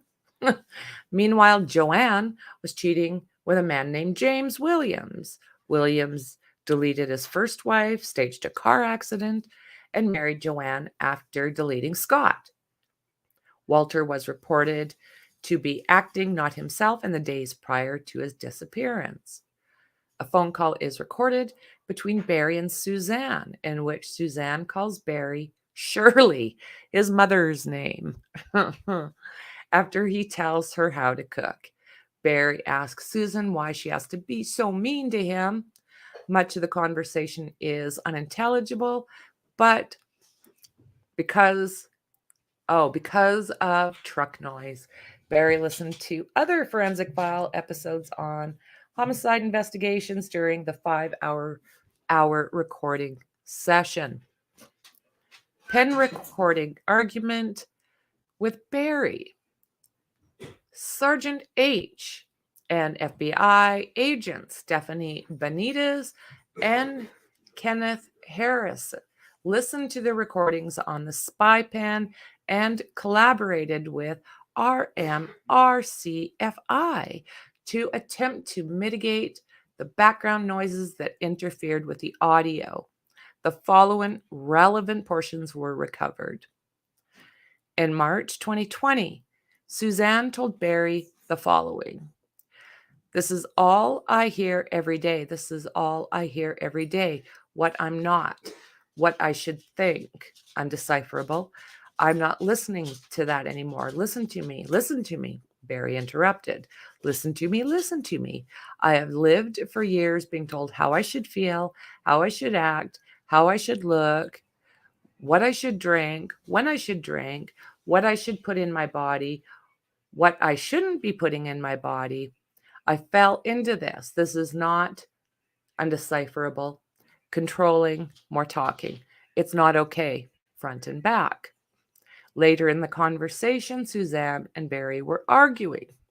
Suzanne says, you want me to just. Barry, no, I'm just asking you. Suzanne, blindly go into this. Barry, you don't have to blindly do anything. I'll make plenty of money this year to pay you back. Suzanne, I don't want to talk about it since you yelled at me the other day. Barry, okay, I will make plenty of money this summer, to pay you back, probably within a month. This is something that I told you that was important, and you decided to go against my wishes. Suzanne later stated, it's all about money. Then she added, 80% of our arguments are because of money. She added, it's money, all about money. At 1 hour and 17 minutes, Barry stated, if you want your money, I'm going to pay you back. I'm going to make plenty of money, and I told you it was important. You decided to go against my will and my wishes. Suzanne responded with words to that effect, not against it. You brought it up and we talked about it. Suzanne's conversation with Jeff. S.A. Harris provided the following synopsis on Suzanne's recording with Jeff that occurred during her February 2020 trip to Florida. Jeff is driving north on 75 during their conversation. Jeff talks about a potential job and says he can't take it. Suzanne asks why and mentions the weather in Michigan in February. Interstate 75 does travel north and south through Michigan. Jeff and Suzanne appear to be talking possibly about trying to meet up around Valentine's Day. Suzanne seems to reference being sure that Barry would not be at home at the time and would not show up. Well, she was right about that.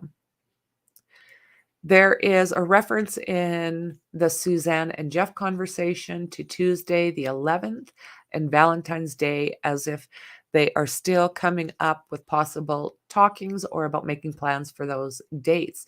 So this is back in February 11th, 2020.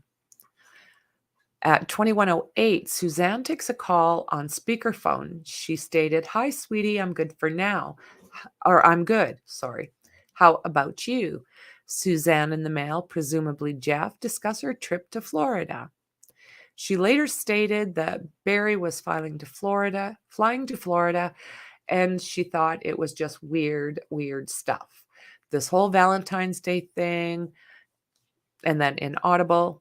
But I was kind of happy to hear that because maybe we are in the clear. Jeff replied, "Well, like I said, I don't want it to be a stressful thing. I just don't." Suzanne stated, "Jeff, come on. I'm the one who started the whole ball rolling," she added. "I mean, there's a lot that went on last week that I haven't told you about, and not good stuff. So I really think he feels bad about that too.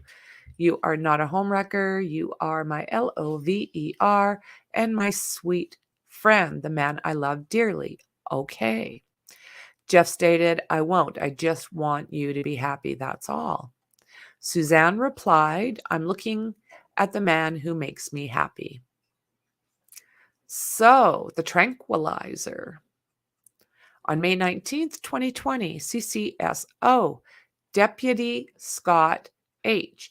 was present during the search of the 19057 Puma Path in the laundry room and was asked to collect a PNEU dart box empty, one plastic hypodermic cover, one PNEU, I think, dart, book from safe in garage, one dart from box underneath in a bench in the garage, Amongst other items, the plastic cover was located by evidence team in the dryer inside the sheets belonging to Redacted's bed. These items were sent out to the CBI laboratory for testing. So, CR 105 search. May 22nd, 2020, at approximately 9:05 a.m., pursuant to the issuance of a search warrant, search teams, along with canines and canine handlers, bloodhounds, man trackers, necrosearch, searched the property at 6962 County Road, Country Road 105, a site where Barry had been conducting earthworks since April 2020. A local resident had reported heavy machinery used late at night on Saturday, May 9th, 2020. During the search, three canines were ran blindly and individually across the property. Necrosearch and the FBI Evidence Response Team, ERT, worked with CCSO and CBI to remove portions of the poured concrete slab and search through new construction. On May 23, 2020, a second excavation was conducted at the property in attempts to find the remains of Suzanne. The results were negative. Okay, so let's see where we are, friends. How are you guys doing over there, anyways? Hey, Twiggy, good to see you, friend. Welcome.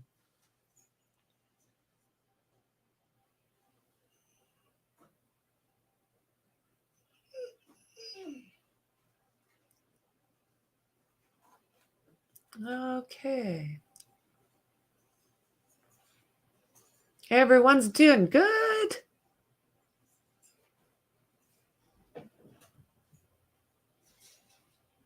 Good job. All right. So before I get into the Facebook friend requests, if you're new, don't forget to subscribe and smash that like button. Push us up into that algorithm. Much appreciated. Okay. Excuse me. Facebook friends, my tongue's starting to get stuck to the top of my mouth again.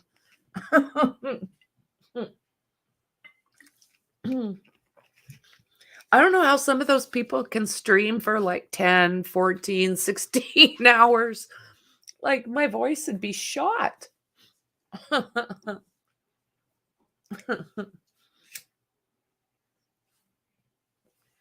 So, anyways, here we go, guys.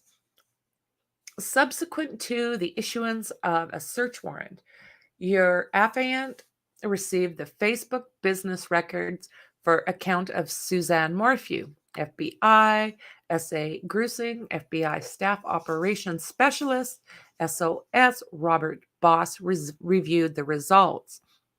20 males, 3 of them with the first name Jeff, though Jeff Libler was not on the list. And 3 females were new friends added to Suzanne's Facebook account between Friday, May 8th at 9:04 p.m. Mountain Standard and through Saturday, May 9th, 2020 at 6:01 p.m. So from a cursory review of Suzanne's account dating back to January 1st, 2020, these friend requests were out of the norm for Suzanne, though Suzanne received over 20 friend requests from others in 2020. Her Facebook account profile initiated no friend requests until May 8th.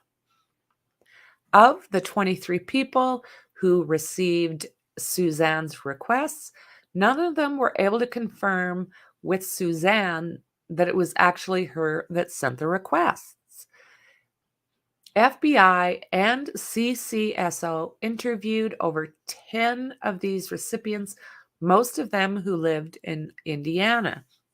Derek Thurston, who received a request from Suzanne's account on May 10th, 2020 at 10:12 a.m., said he knew Suzanne from junior high and high school in Alexandria, but he was not a close friend of hers.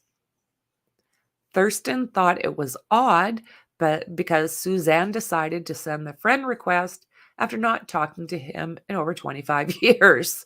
He added that she did not seem like the type who was desperate to friend people whom she did not know very well.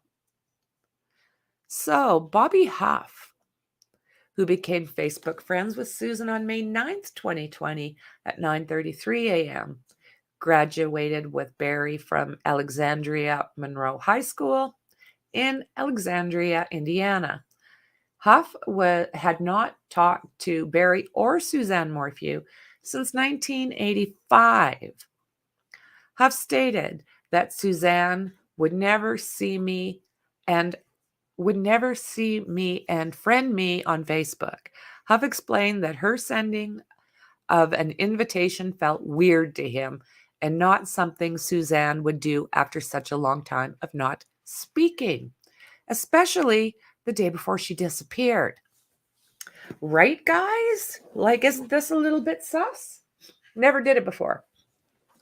And now all of a sudden, all of these males are getting these invitations.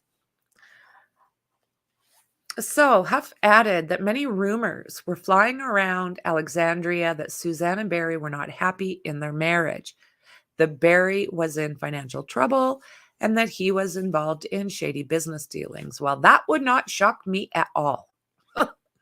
Because, he's not shady. No. Good Lord, Martha.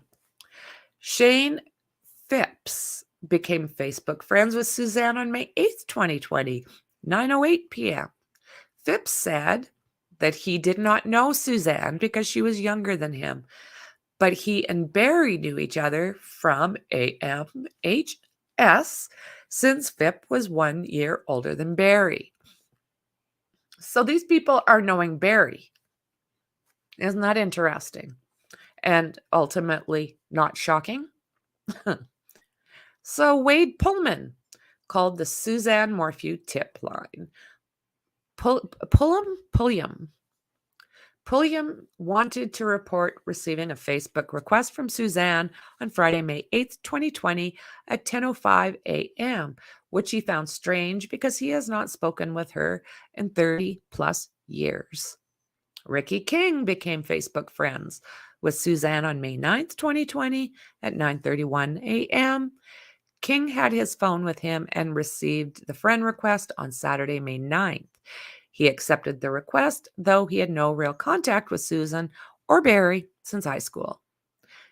King described the friend request as strange, considering the timing and the fact he did not know Suzanne or Barry well. Well, the frickin' plot thickens, Barry.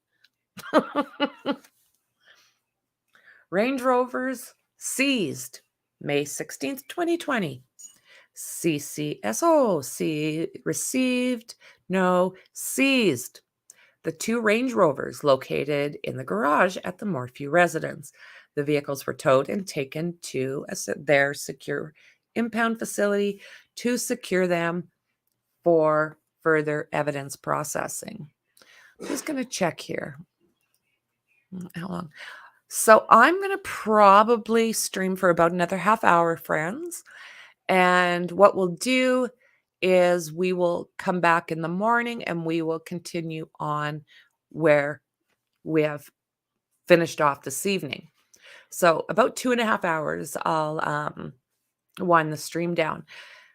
So I would like to work on some of this. This is such a long document, and it's got so many interesting tidbits in there that it's, in my opinion, very much worth us going through.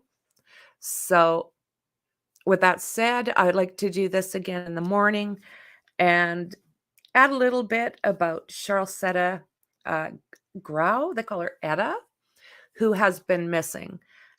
We'll get her face out there a little bit, talk about her, and we'll get back into this. And there's a possibility of a second live stream later, if not with this case, then with some of the other ones that we need to take a look at again. It's been a couple of days, so we'll see if there's any movement in our other cases. We love new followers and subs. Please hit that thumb and subscribe and share. Thank you, Dandy. I appreciate that very much. Okay. On May 20th, 2020, your affiant spoke with FBI Special Agent Dave Donati regarding the 2007 Range Rover and the 2015 Range Rovers, Range Rover telematics. S.A. Donati explained the 2007 Range Rover would not contain telematic information, but the 2015 may contain the data. April 29th, 2021, S.A. Grusing advised that the results of the examination by the FBI's Technology Division for the 2015 Range Rover have not been completed. So Barry's Verizon records. On May 12th, 2020, your affiant spoke with Special Agent Kevin Hoyland and FBI. Sorry, guys. Give me a second.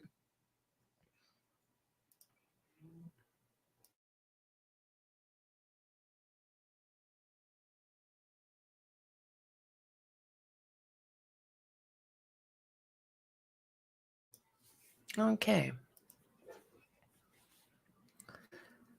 From the Cellular Analysis Survey Team, CAST, S.A. Hoyland requested that cellular records be obtained for 1 month prior to law enforcement being notified on May 10th, 2020, when Suzanne went missing. S.A. Hoyland explained the records will be useful to establish a pattern of life for Suzanne with her call detail records. Search warrants were served to Verizon Wireless for detailed record information to include all geolocation information on the following people: Suzanne Morphews, redacted; Barry Morphews, redacted, with last name Morphews; something else, someone else, Morphews, and another redacted. So to date, no evidence has been obtained to include outgoing phone calls, outgoing SMS text messages, vehicle movements, sightings on vehicle cameras, or sightings by independent witnesses other than Barry that Suzanne left the Morphews house after May 8th, 2020 at 7:06 p.m. FBI S.A. Grusing, computer scientist Brian Turner, and CAST agent Hoyland, along with personnel from RMR-CFL, examined Barry's cell phone. S.A. Grusing wrote the following regarding Barry's cell phone content as it relates to Suzanne's disappearance. From 5:41 p.m. on Friday, May 8th, 2020, through Sunday, May 10th, 2020, all 11 calls between Barry and Suzanne are outgoing from Barry to Suzanne. Out of 58 voicemails on Barry's phone, none are from Susan. Barry deleted numerous calls between himself and Susan from May 4th through 5th, 2020. When asked by FBI agent in April of 2021 why he deleted those calls, he said he did not recall doing so, and he must have been freeing up space on his phone. Good God, man. On January 7th, 2020, Barry's phone searched how to, do some things on YouTube, I guess. Okay, not going there. Barry's phone searched older man, younger woman relationships. January 8th, 2020, Barry's phone searched The Facebook help page. I can't reset my Facebook password because I can't access the email or mobile phone number on my account. Help Center recovered from deleted web searches on Barry's phone. January 24th, 2020, Barry's phone searched third base. Okay. I'm not going to read some of those because he's a pig. I think I'll do the same with those, but there's more. Let's just put it that way.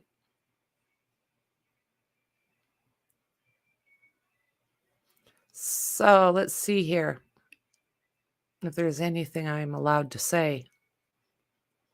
On April 24th, 2020, Suzanne sent Barry the following message that was recovered from deleted images by the RMRFCL.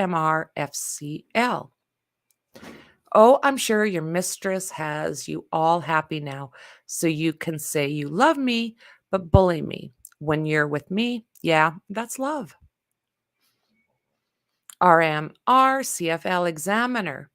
Jim Stevens found the above images as one that Barry likely swiped the messages off his screen and swiped image saved. The message was not recovered separately in Suzanne's iCloud storage or Barry's iPhone or Barry's phone. May 4th, 2020 at 4:04 p.m. Barry made outgoing call to Suzanne that lasted 3 seconds. This was the first logged call in Barry's phone to or from Suzanne, since February 7th, 2020. So yeah, I would be thinking he's doing a little bit of deleting. I would say an additional 6 calls incoming and outgoing between Suzanne and Barry were made that day until 6:07 p.m.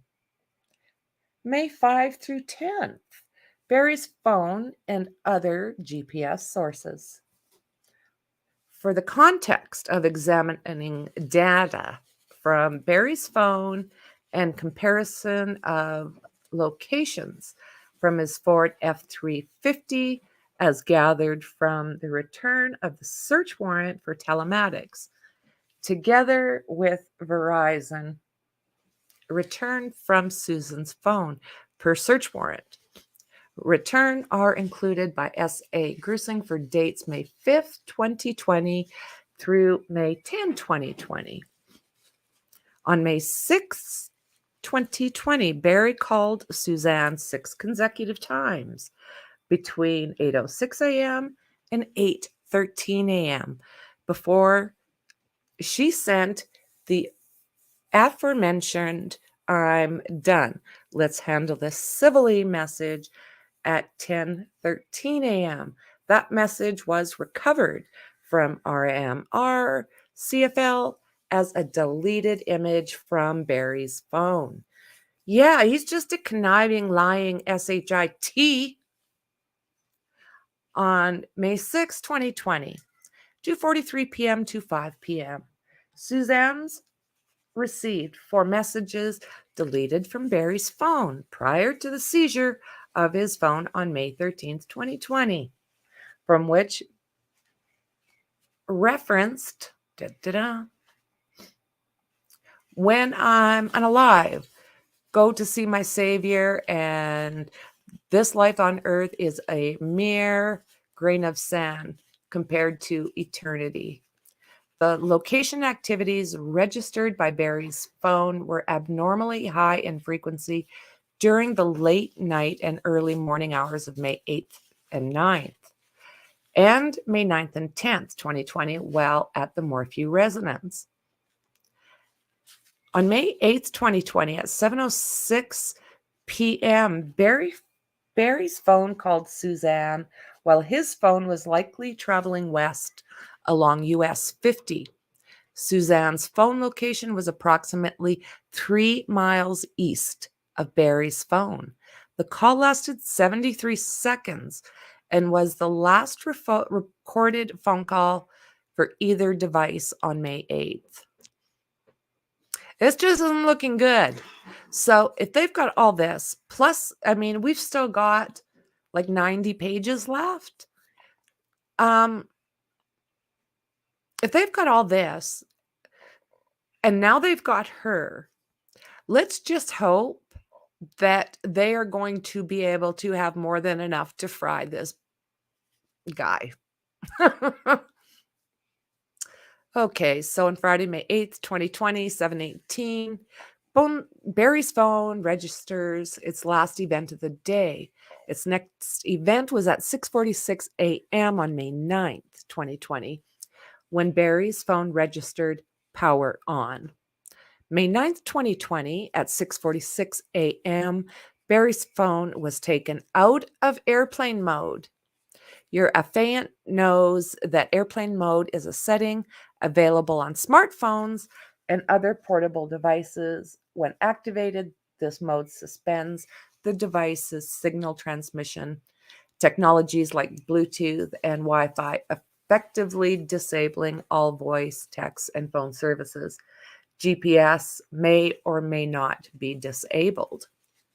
May 9th, 2020, at 7:22 a.m. to 7:39 a.m. Barry's phone registered locations as Tailwinds, worksite near Poncha Springs. During that time, Suzanne's phone exchanges messages with her friend, Sheila Oliver, at 7:35 a.m., and Greg Fisher accepted her Facebook friend's request at 7:30 a.m. Suzanne's phone was located at the Morphew resident per CAST, or Cellular Analysis Survey Team, analysis for the entire day of May 9th, 2020. On May 9th, 2020, from 9:31 a.m. to 9:33 a.m., Ricky King and Bobby Huff accept Suzanne's friend request on Facebook. Barry's phone continued to receive messages from Suzanne's phone and send messages to her phone while he remained at County Road 105 site until 9:37 a.m. May 9th, 2020 at 9:50 a.m., Suzanne's text Barry's want to hike. 10:36 a.m., Suzanne texts Barry, want to meet to hike. 10:48 a.m., Barry responded, no, I'll come home. May 9th, 2020, 11:14 a.m., Suzanne's phone received a second password reset message from Facebook shortly after 11:15 a.m. Barry's phone traveled west on Highway 50, arriving at the Morphew residence at around 11:27 a.m. Both phones, as per CAST, appeared to be at the residence from 11:30 a.m. to about 1:30 p.m. Barry's phone exchanged 2 messages with Tim Backhoe, or Tim, does he run the backhoe? At 1:49 p.m. and 1:50 p.m. Barry also made an outgoing call to Suzanne's for 2 seconds at 1:51 p.m., his 10th of 11 consecutive calls to Suzanne. May 9th, 2020, 2:26 p.m., Barry texts Suzanne, done, headed back. At 2:31 p.m., Barry texts Suzanne, did you leave? 2:43 p.m., Barry's phone and F350 per telematics appeared to be at the Morphew residence. On May 9th at 2:47 p.m., Barry's phone, doesn't it just go into airplane mode? Oh, this guy is such a dickwad. I tell you what, are you kidding me? Are you kidding me? So on May 9th at 10:11 p.m., an airplane mode off, event started on Barry's phone, and the phone was then powered on at 4:32 a.m. on May 10th, 2020. That May 10th through 11th, 2020 night, approximately 210 locations for Barry's phone. Whoa. Okay. That May 9th and 10th night, approximately 210 locations for Barry's phone registered near the Morphews residence, compared to 0 to 2 locations on previous nights from May 1st through May 8th. So what the hell was he doing, guys? What the hell was he doing? So I'm going to finish this bit so that when we are able to start up, we've got a new section we can look at. So on May 10th, 2020, from 3:25 to 3:48 a.m., the Ford F-350 registered 0 miles per hour with GPS at Morphew residence as the doors open and close multiple times. S.A. Hoyland noted over 80 events involving the F-350 during this time frame. Unreal.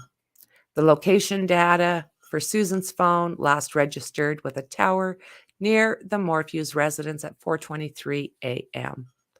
The further events of Barry's phone records are documented under surveillance video Broomfield section. So that is where we're going to start tomorrow.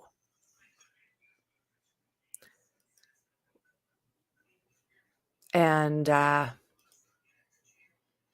it took just about, it took 2.5 hours to do about 30 pages.